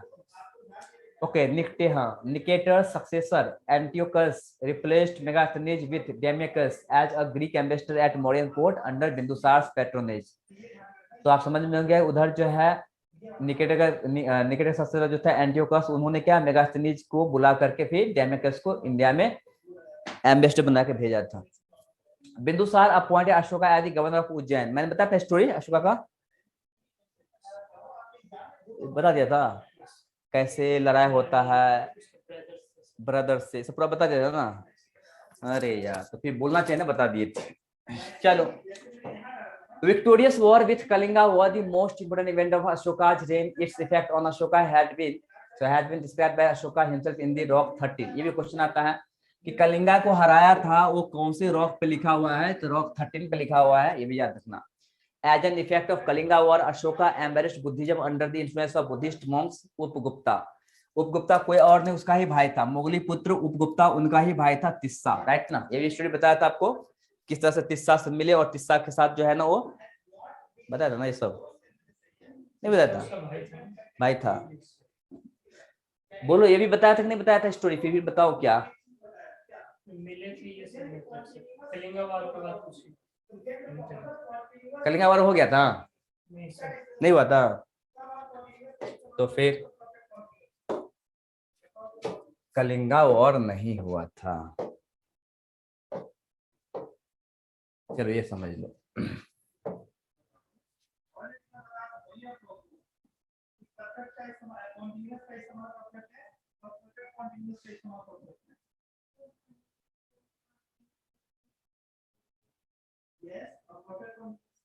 ये मान लो ये क्या इंडिया है, ठीक है ना? तो देखो यहाँ पे था तक्षशिला, और यहाँ का जो अगर बात करेंगे गवर्नर था वो सुसीम था। कौन था? और यहाँ गवर्नर कौन था? अशोक था। यहाँ उज्जैन था, यहाँ पर अशोक था, वहां सुसीम था। सुसीम जो है एक्चुअली बिंदुसार के 101 पुत्र में सबसे बड़ा कौन था? सुसीम था, राइट? और सुसीम जो है बेसिकली बहुत क्रूएल था, क्रूर था, उनको बहुत ही घमंड था, अय्यास किस्म का लोग था। लेकिन ये जो अशोका था वो बहुत ही पोलाइट था, बहुत ही हम्बल था, लोग उनसे बहुत ही प्रेम करते थे, बहुत ही प्यार करते थे, तो जनता उनसे बहुत ही खुश था। लेकिन यहाँ की जनता सुसीम से खुश नहीं था, इसलिए वहां के जो तक्षशिला के जो लोग थे वो बहुत बार विद्रोह कर दिया, बहुत बार रिवोल्ट कर दिया, विद्रोह कर दिया, और उस विद्रोह को दबाने के लिए अशोका को यहाँ से जाना पड़ता था, और अशोका के बाद वहां की जनता मान लेते थे और विद्रोह को समाप्त कर देते थे। ये धीरे धीरे बात मालूम पड़ा किसको? बिंदुसार को। जब बिंदुसार को मालूम पड़ा कि अशोका का जो एडमिनिस्ट्रेटिव पावर है वो बहुत ही अच्छा है और यही एक अखंड भारत का निर्माण कर सकता है, कौन कर सकता है? अशोका ही कर सकता है। इसलिए उसने जब ये प्लानिंग बनाने लगा कि अब अशोका को यहाँ बुलाएंगे, अशोका को, और इनको राज तिलक करेंगे, वही सही शासक बनेगा। तो ये जब बात मालूम पड़ा बाकी के भाइयों को, क्योंकि बाकी के भाई जो है ना अशोका से जलता था, उसकी उपलब्धियों से, और दूसरी बात उनकी जो मम्मी थी वो एक वैद्य की पुत्री थी, मतलब बहुत ही छोटे फैमिली से बिलोंग करते थे, राइट ना? इसलिए नफरत भी करते थे। जब मालूम पड़ा तो ये प्लानिंग बनाने लगा कि किस तरह से जो है, क्योंकि युवराज तो ऑलरेडी ये है ही, जब राजा मर जाएगा तो युवराज ऑटोमेटिकली राजा बन जाएगा। तो प्लानिंग बनाया बिंदुसार को मारने के लिए। जब बिंदुसार को मारने के लिए प्लानिंग बनाया तो उनकी पत्नी मीन्स अशोका की मम्मी सुभद्रांगी, क्या नाम था उसका? सुभद्रांगी, जिसका नाम प्यार से धर्मा बोलते हैं। धर्मा को जब मालूम पड़ा तो उन्होंने क्या, बिंदुसार को भी मार दिया, धर्मा को भी मार दिया, और ये मैसेज लेकर के राधा गुप्त पहुंच गए अशोका के पास। राधा गुप्त ने जब बताया उनको, अशोका को, कि ऐसी ऐसी बातें हैं, ठीक है, तब जो है अशोका को उनके गुरु चाणक्य ने एक मंत्र दिया था कि माँ और मातृभूमि के लिए अगर सामने पिता भी हो, भाई भी हो, तो तुम रुकना मत, राइट ना? क्योंकि मातृभूमि के लिए सब कुछ जायज है। और यही बात है कि अशोका जो है अपने 99 ब्रदर्स को मार डाला। नहीं सुनिए स्टोरी, यस और नो? ठीक है, 99 भाइयों को मार डाला। क्यों मार डाला? मातृभूमि के लिए। उनको राजा बनने का उतना ये शौक नहीं था, आप बिलीव नहीं करोगे 272 बीसी में भाइयों को मारा, लेकिन 269 बीसी में जो है वो राज तिलक किया। कब किया? राज्यभिषेक 3 साल बाद किया, क्योंकि वो बहुत दुखी हो गया था कि मैंने ये क्या कर दिया, अपने भाइयों के को मार दिया हूं, मैं भाई के भ्रात हत्यारा हूं, राइट। उनको राज्य का लोभ नहीं था। वो बोला कि नहीं, मैं राज्य का मैं लोभी नहीं हूँ, मुझे दुनिया ये ना बोले कि मैं राज्य के लोभ के लिए अपने भाई को मारा हूँ। लेकिन बहुत समझाने के बाद कि राजा बनना पड़ेगा, बिना सिंहासन, बिना राजा के सिंहासन खाली रहे मतलब क्या, जनता अनाथ हो जाते हैं, जनता के साथ अन्याय कर रहे हैं, गलत कर रहे हैं, तब वो राजा बने थे, राइट ना। कौन? अशोका। फिर एक बैटल होती है यहाँ पे, कलिंगा था, कलिंगा के राजा का जो है ना उसको हराने के लिए। ऐसा स्टोरी है कि कलिंगा की राजकुमारी का नाम था कौरवकी। क्या नाम था? 2-3 स्टोरी है। अब कौरवकी जो है वो कौरवकी चाहती थी, एक तरफा वन साइडेड लव करती थी अशोका से, और कलिंग के लोग जो है, कलिंग के प्रजा और कलिंग के राजा जो है हमेशा मगध को अपना दुश्मन मानते थे। दिक्कत ये था कि कलिंग से जब लड़ाई होता था तो वहां के जनता भी लड़ने आ जाते थे, और यही उसकी मजबूती थी, इसलिए क्या उसको हराना इतना आसान नहीं था। दूसरा स्टोरी ये है कि जब मगध पे जो है ना, ये इधर यहाँ से जाते थे ट्रेडर, तो ट्रेडर से को टैक्स, मतलब क्या, मगध के ट्रेडर को टैक्स वसूलते थे वहां के लोग बहुत ही ज्यादा। तो ये सेकंड रीजन था। तो ये वॉर होता है on the bank of Daya river. कब होता है वॉर? 261 बीसी में, राइट ना। So the Kalinga War was fought in 261 BC on the bank of Daya River. It is said that there was around 1 lakh army died in that battle. लगभग 1 लाख सैनिक उसमें मारे गए थे और 1.5 लाख से ज्यादा सैनिक घायल हुए थे। ऐसा बोलते हैं कि दया रिवर जो है खून से, दया रिवर की पानी खून से लाल हो गया था। ओके, और वो दृश्य देख के अशोका बहुत ही चिंतित, बहुत ही व्याकुल रहने लगे। फाइनली वो दृश्य वो देख नहीं पाए। आई बात समझ में?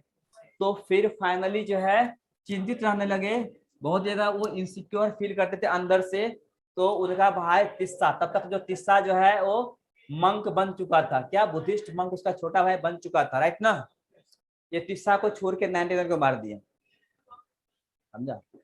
तो तिस्सा जब आया तो उसने भाई को बोला क्या प्रॉब्लम है, बोला कि ऐसी सी बात है, मैं अच्छा फील नहीं कर रहा हूँ। फिर बोला चलो चलते हम आपको घुमाते पूरा इंडिया, और उनको लेकर के पूरा इंडिया घुमाने लगे।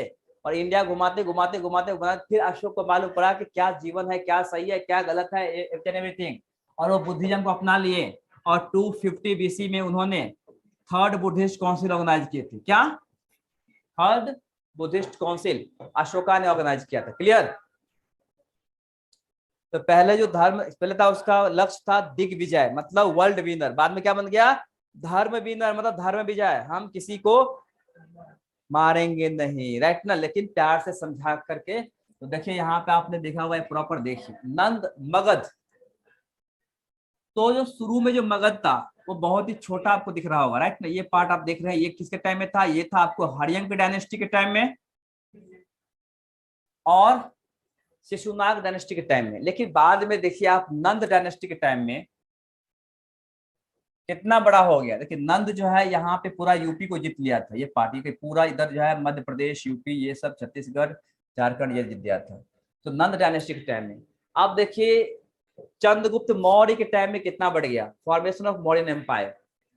फिर चंद्रगुप्त मौर्य के टाइम में जो है ये बहुत ही बड़ा, इतने पार्ट पे आ गया था। ये शुरू के टाइम में था, शुरू में जब मौर्य आया था उसके टाइम में। ओके, अब बात आते हैं बिंदुसार। देखिए बिंदुसार साउथ इंडिया में एक्सपेक्ट किसने किया? बिंदुसार। बिंदुसार जो है यहाँ तक आप देख सकते हैं, कलिंगा को छोड़ के बाकी सारे पार्ट जो है वो बिंदुसार लेवल है। बिंदुसार बहुत ही शक्तिशाली था, नो डाउट।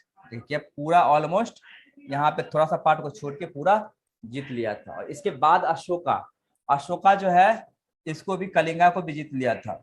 अब देखिए अशोका यहाँ पे आप देखिए ये थोड़ा कलरफुल है। कल अशोका जो है ये भी इसके अंदर ही काम करते थे, लेकिन उसको जीता नहीं था। उसको अपने अंडर, मतलब क्या, धर्म धर्म वॉर के अकॉर्डिंग उसको बोला गया था कि तुम जनता के साथ गलत नहीं करोगे तो हम तुम्हारे साथ कुछ नहीं करेंगे, हम तुम्हारे राज्य को नहीं छीनेंगे। साउथ इंडिया में उस टाइम में 3 डायनेस्टी था। उस डायनेस्टी का नाम था चेरा, चोला, पांड्या।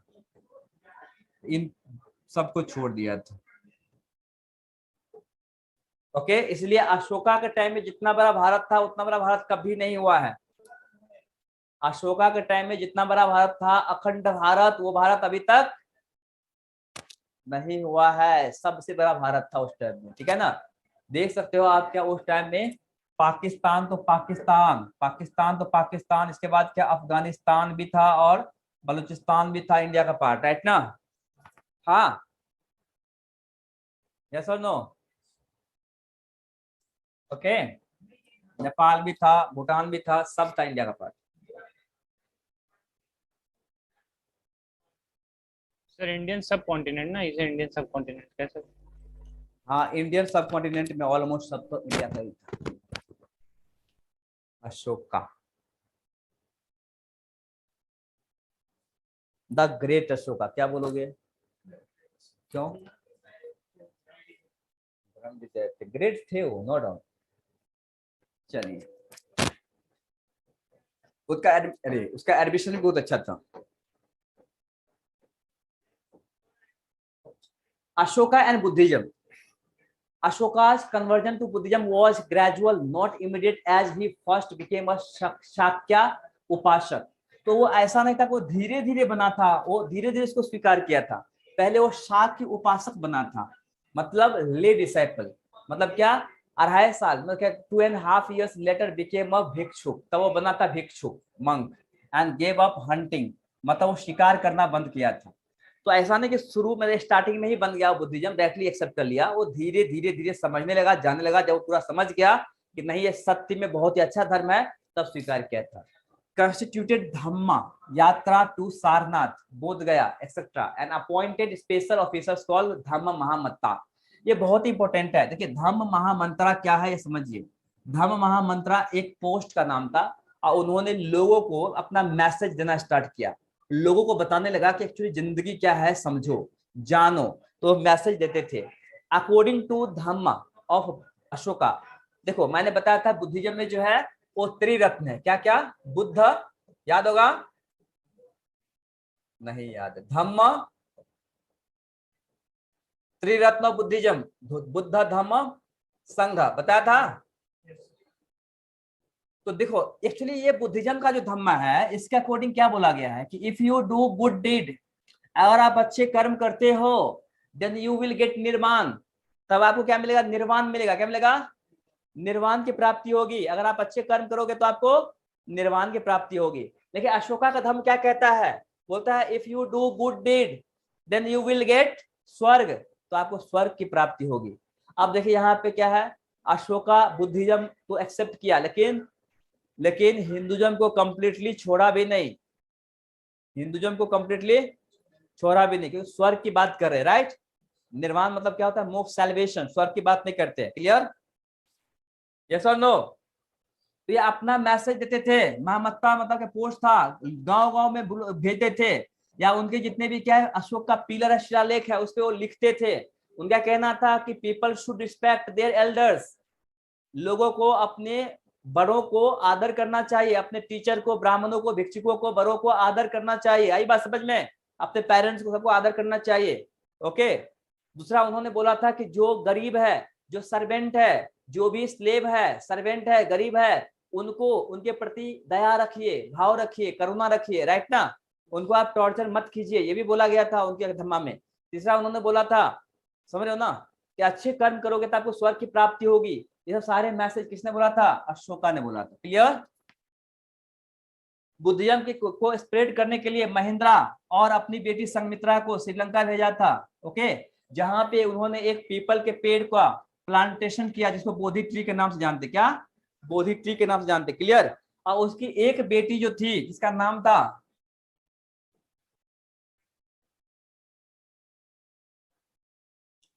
एक संगमित्रा, महेंद्रा, और एक बेटी का नाम था मधुमती।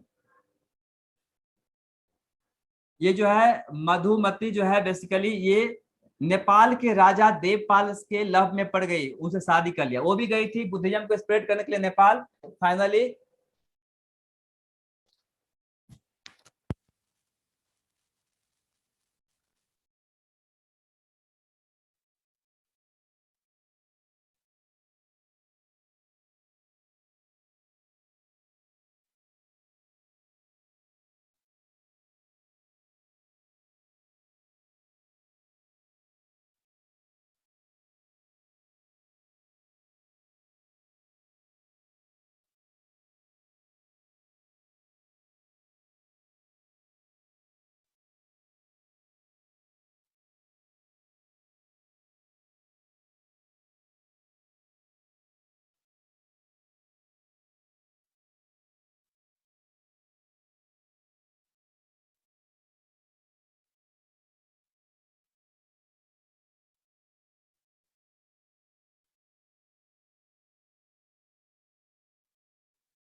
बात कर रहे थे धम्म की।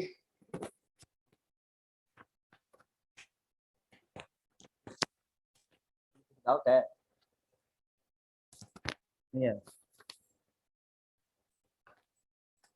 ओके चलिए, अब मैं बताया था आप लोग को लास्ट लेक्चर में कि थर्ड बुद्धिस्ट, अभी बताया हो कि थर्ड बुद्धिस्ट काउंसिल किसने ऑर्गेनाइज करवाया था? Who organise third Buddhist council?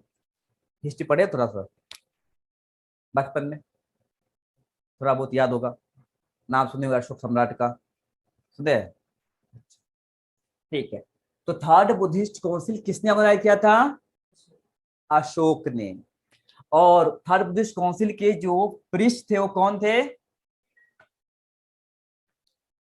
कौन थे?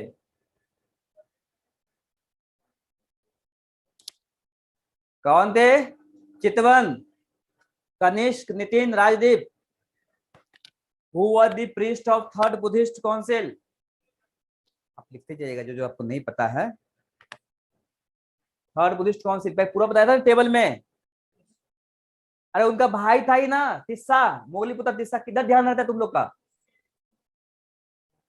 हाँ ठीक है, तिस्सा, तिस्सा अशोका का ही छोटा भाई था। आप थोड़ा लेक्चर आपका मिस हो गया, खैर कोई बात नहीं, वो वीडियो में है ऑलरेडी, रिकॉर्ड हो रहा है, आप देख रहे हैं, वो भी देख सकते हैं। अगर कुछ डाउट होगा मैं बता दूंगा, या फिर से रिपीट होगा लेक्चर तो आपका हो जाएगा, ठीक है, टेंशन नहीं लेना है। ओके ठीक है, तो ये सब मैं पूरा आपको एक्सप्लेन कर दिया हूं कि अशोका का बुद्धिज्म क्या था। अशोका का बुद्धिज्म क्या टोटली बुद्धिज्म जैसा था? नहीं, थोड़ा बहुत चेंजिंग था, बदलाव था। वो सारे धर्म को टॉलरेट करते थे, मतलब कि वहां पे टॉलरेंस था, वो सारे धर्म को रिस्पेक्ट करते थे। ऐसा नहीं था कि वो बुद्धिज्म को स्वीकार कर लिया तो वो हिंदुज्म को छोड़ दिया, ऐसा नहीं है। उन्होंने सारे धर्म को लेकर चला था। कौन? Ashok, right, the great Ashoka. Clear? Okay, देखिए अशोका धर्म में बताया था आपको अभी कुछ देर पहले मैं एक्सप्लेन किया हूं कि उनके जो धर्म था, धर्म मतलब क्या होता था कि धर्म शब्द है संस्कृत शब्द से, राइट ना? धर्म, अ काइंड ऑफ सर्विस, क्या एक तरह का हम बोल सकते हैं एक्टिविटीज, राइट ना? तो यहाँ पे बात करें अशोका का जो धर्म है, वो बोलते हैं service to father, mother, teachers, या ये सब पूरा बोला गया जो हमसे बड़े हैं, जो आपसे बड़े हैं, एल्डर्स है, मंक्स है, भिक्षुक है, टीचर्स है, आचार्य है, उनके प्रति हमेशा आप क्या रहिए? समर्पित रहिए, उनको आदर कीजिए, सम्मान कीजिए, राइट ना? ये बातें उनके धर्म में दिया है, राइट ना, कि बड़ों को हमेशा रिस्पेक्ट होना चाहिए। और बोला कि जो पशु है उसको, मतलब क्या, प्रैक्टिस ऑफ अहिंसा, मतलब क्या, अहिंसा मतलब क्या होता है? नॉन वायलेंस, कि कहीं पे क्या इंजुरी नहीं होना चाहिए, नॉन वायलेंस, वायलेंस नहीं होना चाहिए, राइट ना? तो आप अहिंसा को फॉलो कीजिए, प्रैक्टिस कीजिए। किसने बोला? अशोका ने। जो बोला कि लव ऑफ ट्रूथ, जो सत्य है, जो सही है, वो होना चाहिए, राइट ना? इसलिए सारनाथ, पता हुआ सारनाथ, सारनाथ में क्या है? चार शेर है, लायन है, राइट है ना? तो one of the lion of Sarnath represent the truth also, right ना? वो सच्चाई को रिप्रेजेंट करता है, सच्चाई, साहस, समृद्ध, राइट ना? चार है ना लायन, तो वो चार लाइन का अलग अलग मीनिंग है, वैसे ही नहीं लगा दिया चार लाइन सुंदरता के लिए, अलग अलग मीनिंग है। क्या? कौन कौन सा? सच्चाई, सेवा, साहस और समृद्धि, राइट ना? ये चार चीजें हैं, समृद्ध, सेवा, सच्चाई और साहस। तो prohibition of animal sacrifices, slaughter, अब उन्होंने बोला कि जो एनिमल है उनको भी मारना, उनका हत्या करना भी गलत है, उन्होंने उसको भी बंद करवा दिया।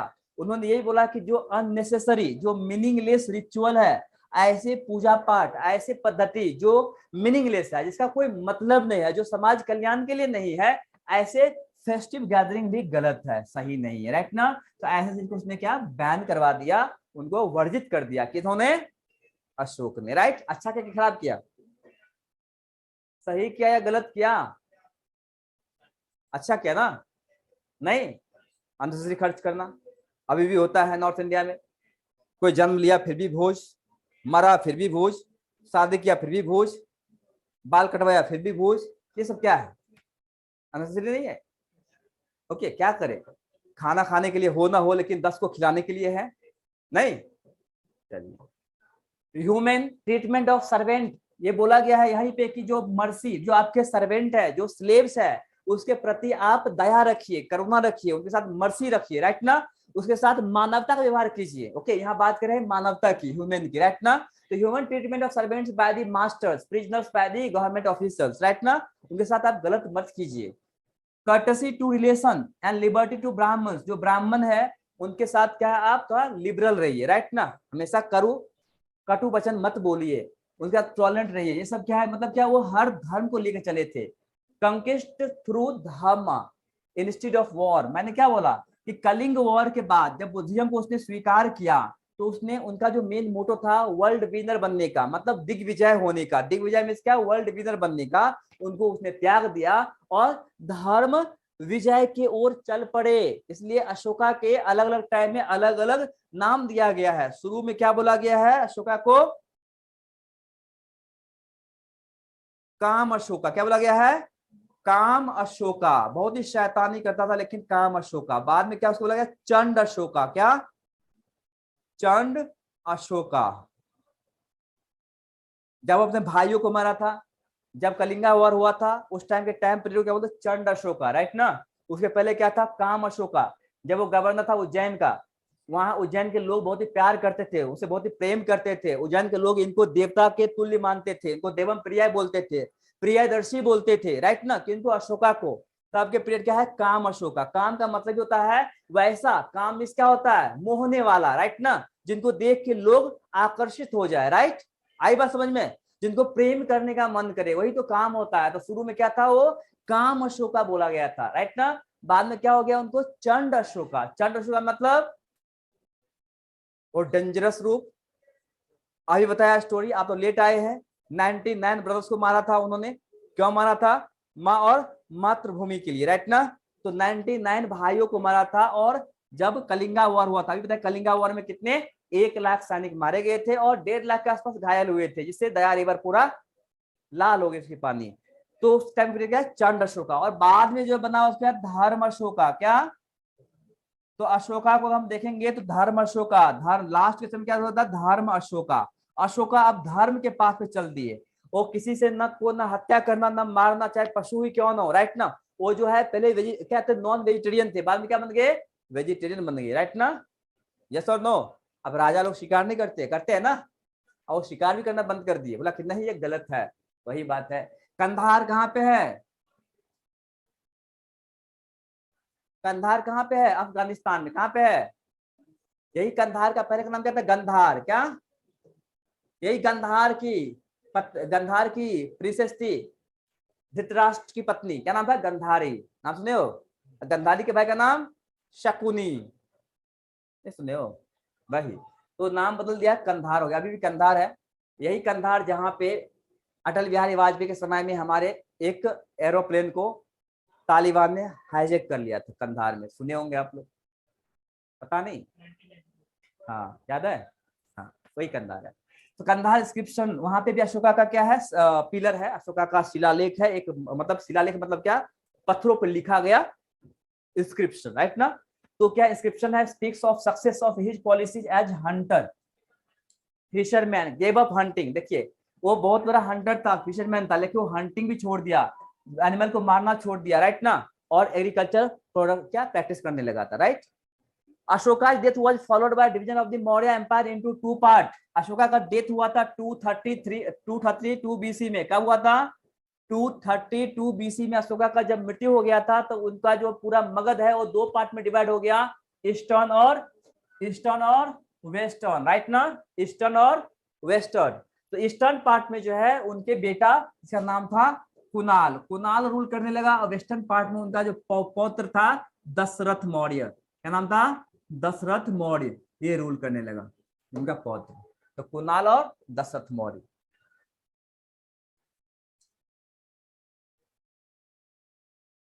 तो बाद में जो है जो बैक्टीरियन इन्वेशन हुआ था, मतलब क्या है कि बहुत सारे बाद में फिर से क्या है इंडिया पर अटैक करने स्टार्ट हो गया था, उन्होंने जीत लिया था, लेकिन ईस्टर्न पार्ट जो है उसके लास्ट रूलर था, उसका नाम था पुष्यमित्र शुंगा। क्या नाम था, Pushyamitra Shunga.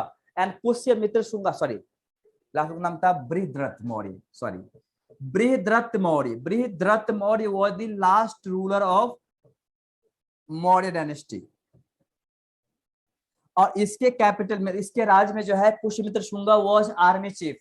Pushyamitra Shunga was a Brahmin, he was army chief, so he killed his own king, वो अपने राजा को मार दिया। बृहदत्त मौर्य को कौन मार दिया? पुष्यमित्र शुंग ने मार दिया, और वो अपना खुद का डायनेस्टी स्टार्ट कर लिया, शुंगा डायनेस्टी। क्लियर है समझ में? चलो, ऐसा मानते हैं कि पुष्यमित्र शुंग वाज ब्राह्मण, और बाकी के जो अशोका के बाद जितने भी लोग थे, जितने भी राजा हुए, सब क्या थे? बुद्धिस्ट थे। क्या थे? तो इसीलिए उसने मार दिया कि एक्चुअली बुद्धिज्म की वजह से जो है वो ब्राह्मणिज्म खतरे में है। आई बात समझ में? ओके। मौर्यन एडमिनिस्ट्रेशन, इतना अच्छा एडमिनिस्ट्रेशन आज तक भारत में नहीं हुआ है जितना अच्छा एडमिनिस्ट्रेशन उस टाइम में था। उतना बड़ा भारत भी अभी तक नहीं हुआ है जितना बड़ा भारत उसके टाइम में था, अशोका टाइम में। Clear? The great administration. Okay, वहां से हम लोग बहुत कुछ सीखते हैं। ठीक है, monarchy was supported by Kautilya, however he did not stand for royal absolutism। देखिए, भले ही वहां मोनार्की सिस्टम था, वहां पे राजतंत्र था, राजा का ही राजा मतलब होता था, लेकिन फिर भी वहां पे क्या था? एब्सोल्यूटिज्म नहीं था, मतलब ऑटोक्रेसी नहीं था। आई बात समझ में? तानाशाह नहीं था। वहां पे असेंबलीज में जो मिनिस्ट्रीज होते थे, जो मंत्रिमंडल होता था, वहां पे जो भी निर्णय होते थे सब लोग मिलके डिसीजन लेते थे। ऐसा नहीं कि राजा जो बोले वही होगा। अगर राजा कुछ गलत बोला और बाकी मिनिस्ट्री ने मना कर दिया तो मना कर दिया। आई बात समझ में? वही बोल रहा है कि advocated king to take advice of his, देखिए, king to take advice of his ministry in running the administration. उनके मिनिस्ट्री जो होते थे, बहुत सारे मिनिस्टर्स होते थे, जो भी मिनिस्टर्स बोलते थे उनके अकॉर्डिंग वो डिसीजन लेते थे। आई बात समझ में? दूसरा, a council of ministers called मंत्री परिषद, जिसको हम लोग आजकल मंत्रिमंडल अभी भी बोलते हैं हम लोग मंत्री परिषद, जहां पे बहुत सारे मिनिस्टर्स होते हैं। क्या होते हैं? बहुत सारे मिनिस्टर्स होते हैं, राइट ना?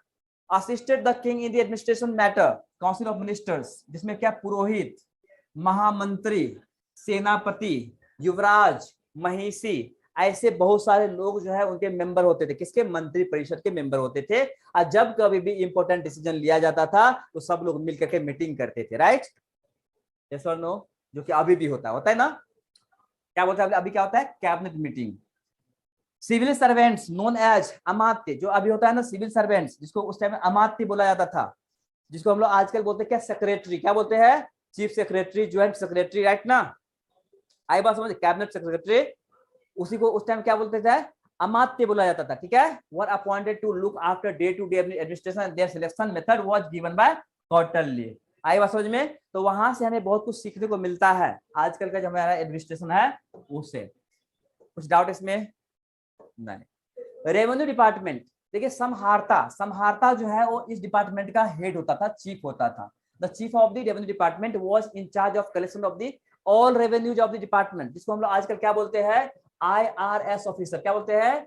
इंडियन रेवेन्यू सर्विस, राइट ना? क्या बोलते हैं? Indian revenue service. उस टाइम क्या होता था? समहारता होता था, मतलब जितने भी तरह के रेवेन्यू आता था उसमें वो सारे रेवेन्यू को, राजस्व को कौन कलेक्ट करते थे? समहारता कलेक्ट करते थे। याद रहेगा?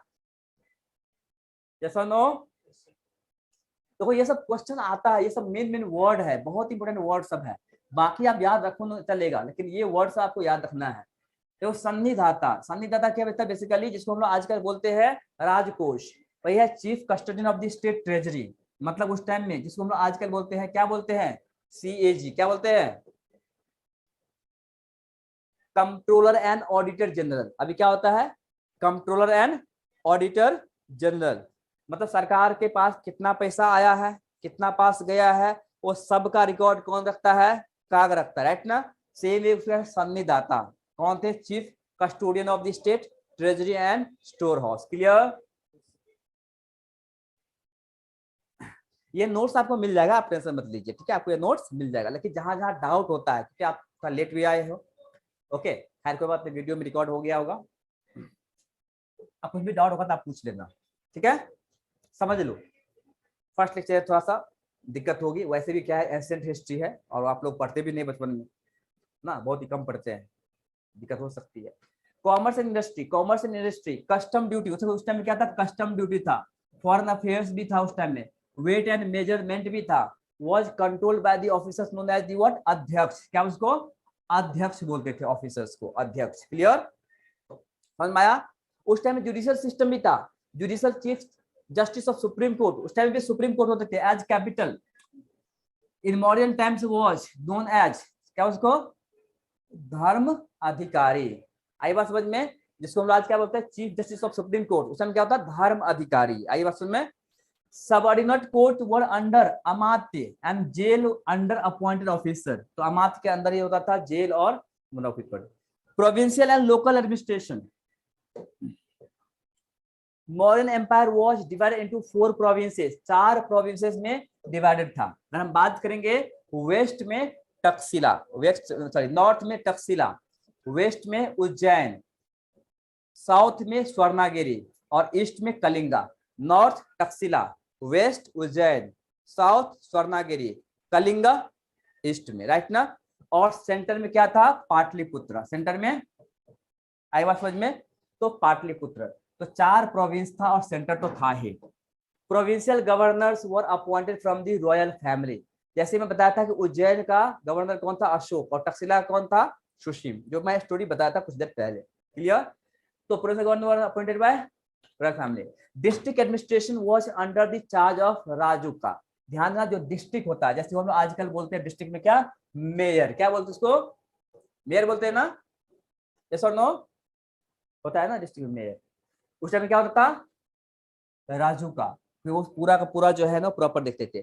आप देखो कुछ कौन से डिस्ट्रिक्ट में कौन आएगा और कौन नहीं आएगा, जो गेट होता है उसे होता है प्रादेशिका, क्या, प्रादेशिका, मतलब वो तो बुलाएंगे भी और उसको निकाल भी सकते हैं, सिंपल उस टाउन में एंट्री करने के लिए जो एंट्री इंचार्ज है वो क्या, प्रादेशिका था। युक्ता, असिस्टेंट, मतलब क्या, इनको राजुका को सपोर्ट करते थे कौन, युक्ता, जो उसके नीचे काम करते थे। जैसे आजकल डिस्ट्रिक्ट होता है, डिस्ट्रिक्ट का मेन हेड कौन होता है, टाउन का, जो टाउन है, सिटी है, शहर है, तो मेन हेड कौन होता है। म्यूनिसिपैलिटीज होता है, तो म्यूनिसिपैलिटीज में सबसे टॉप पे कौन होता है, मेयर होता है, नहीं पता, हाँ, अरे वो तो अपॉइंटेड है ना, गवर्नमेंट 3 सिस्टम है, एक होता है क्या, सेंट्रल गवर्नमेंट, क्या होता है, एक होता है, एक होता है लोकल गवर्नमेंट। लोकल गवर्नमेंट क्या हो गया, Panchayati Raj system and municipalities. Panchayati Raj system गांव के लिए, देहात के लिए, और म्यूनिसिपैलिटीज शहर के लिए। अब शहर जो होता है ना, अब इसमें भी क्या 3 होता है, सबसे नीचे लोकल में, गांव की बात करें तो क्या होता है, ग्राम पंचायत, ग्राम पंचायत के ऊपर क्या होता है, पंचायत समिति, और पंचायत समिति के बाद क्या होता है, जिला परिषद, राइट ना। तो जिला परिषद के हेड को क्या बोलते हैं, जिला पार्षद बोलते हैं ना।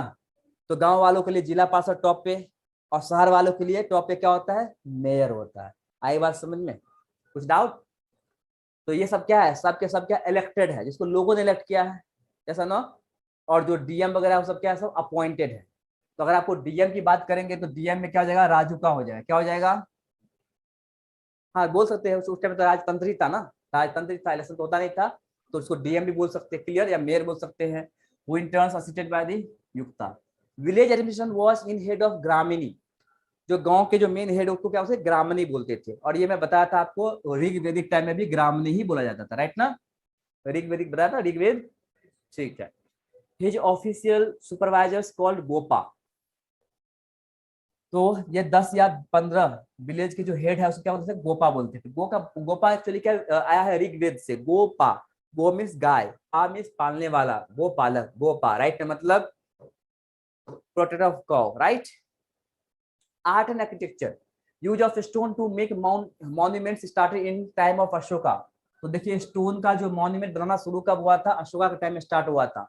जो इनके जो रॉक होते थे बहुत ही polished, monolithic, slightly tapering rock. Tapering मतलब क्या, ऐसा थोड़ा सा ऊपर ऐसा झुका हुआ, राइट ना, तो टैपरिंग रॉक, ठीक है ना। रॉक पिलर हाईली पॉलिश्ड, मतलब इतना अच्छा पॉलिश था जो अभी तक क्या है, अब यहाँ पे लिखते थे, ऐसा उसका पिलर होता था, राइट ना। सारनाथ पिलर्स पे क्या है, 4 lions standing back to back with small lion elephant, और इसके बाद जो है 4 लाइन के नीचे आप यहाँ देखेंगे, यहाँ पे क्या है आपको, एलिफेंट मिलेगा, एलिफेंट देखेंगे कभी गौर से देखना आप कभी। एलिफेंट है, लायन है, बुल है, हॉर्स है, 4 और एनिमल है जो नीचे है, और टॉप पे क्या है, 4 लायन है, और नीचे जो बनाया गया है उसमें उल्टा देखना कभी कभी गौर से, उल्टा क्या कमल है, क्या है उल्टा कमल बनाया गया, राइट ना। और इसके बाद जो है यहाँ पे क्या है 4 एनिमल बनाया गया, ठीक है ना, नीचे देखना आप कभी भी, ठीक है ना, चलेगा। बराबर हिल कहाँ पे है, बिहार में है। बराबर हिल्स जो है वहां पे उन्होंने बहुत सारे केव बनवाए थे, किसके लिए, आजीविका सेक्ट के लिए। मैंने आप लोग को पढ़ाया था आजीविका कौन था, गोशाला मस्करी पुत्रा ने एक धर्म बनाया था, याद होगा। और उनको फॉलो किसने किया था, बिंदुसार ने। तो उनके मंक्स के लिए इन्होंने बहुत सारे गुफा बनवाए थे, बहुत सारे केव्स बनवाए थे। बराबर हिल कहाँ पे है, बिहार में। लेकिन उनके जो सन, ग्रैंड सन था, सॉरी सन था, क्या बोलते उसको, हाँ ग्रैंड सन दशरथ मौर्य, उन्होंने बहुत सारे जो है ना केव बनवाया था नागा अर्जुन हिल पे। कहाँ पे, नागा अर्जुन हिल पे, ओके। जहाँ पे बहुत ही अच्छे अच्छे wonderful piece of modern architecture देखने को मिलेगा आपको। Introduction of burnt bricks to make structure, ring well, जो रिंग वाला वेल होता है ना, जिसपे से रिंग लगाता है और ऐसे खींचते हैं तो पानी निकलता है, राइट ना, देखोगे आप लोग। ये सब वेल जो है ये सब बनाना कब टाइम, कब स्टार्ट हुआ था, मौर्यन पीरियड में, राइट ना।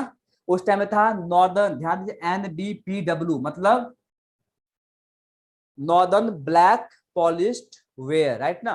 तो इस तरह के जो आपके बर्तन है, मिट्टी के बर्तन जो है वो बनाना उसी टाइम स्टार्ट हुआ। पंच मार्क्ड कॉइन्स भी शुरू हुआ क्या उसी टाइम। उस टाइम में जो है ना चांदी के, ध्यान चांदी की जो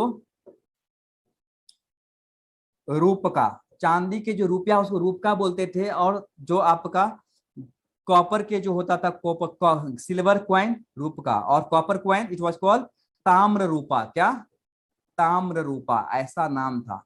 वैसे करेंसी को उस टाइम में पर्ण बोलते थे, पर्ण, जैसे हम लोग आज का रुपया बोलते उस टाइम में क्या पर्ण बोलते थे, ठीक है। ये सब क्या उस टाइम का क्वाइंस था।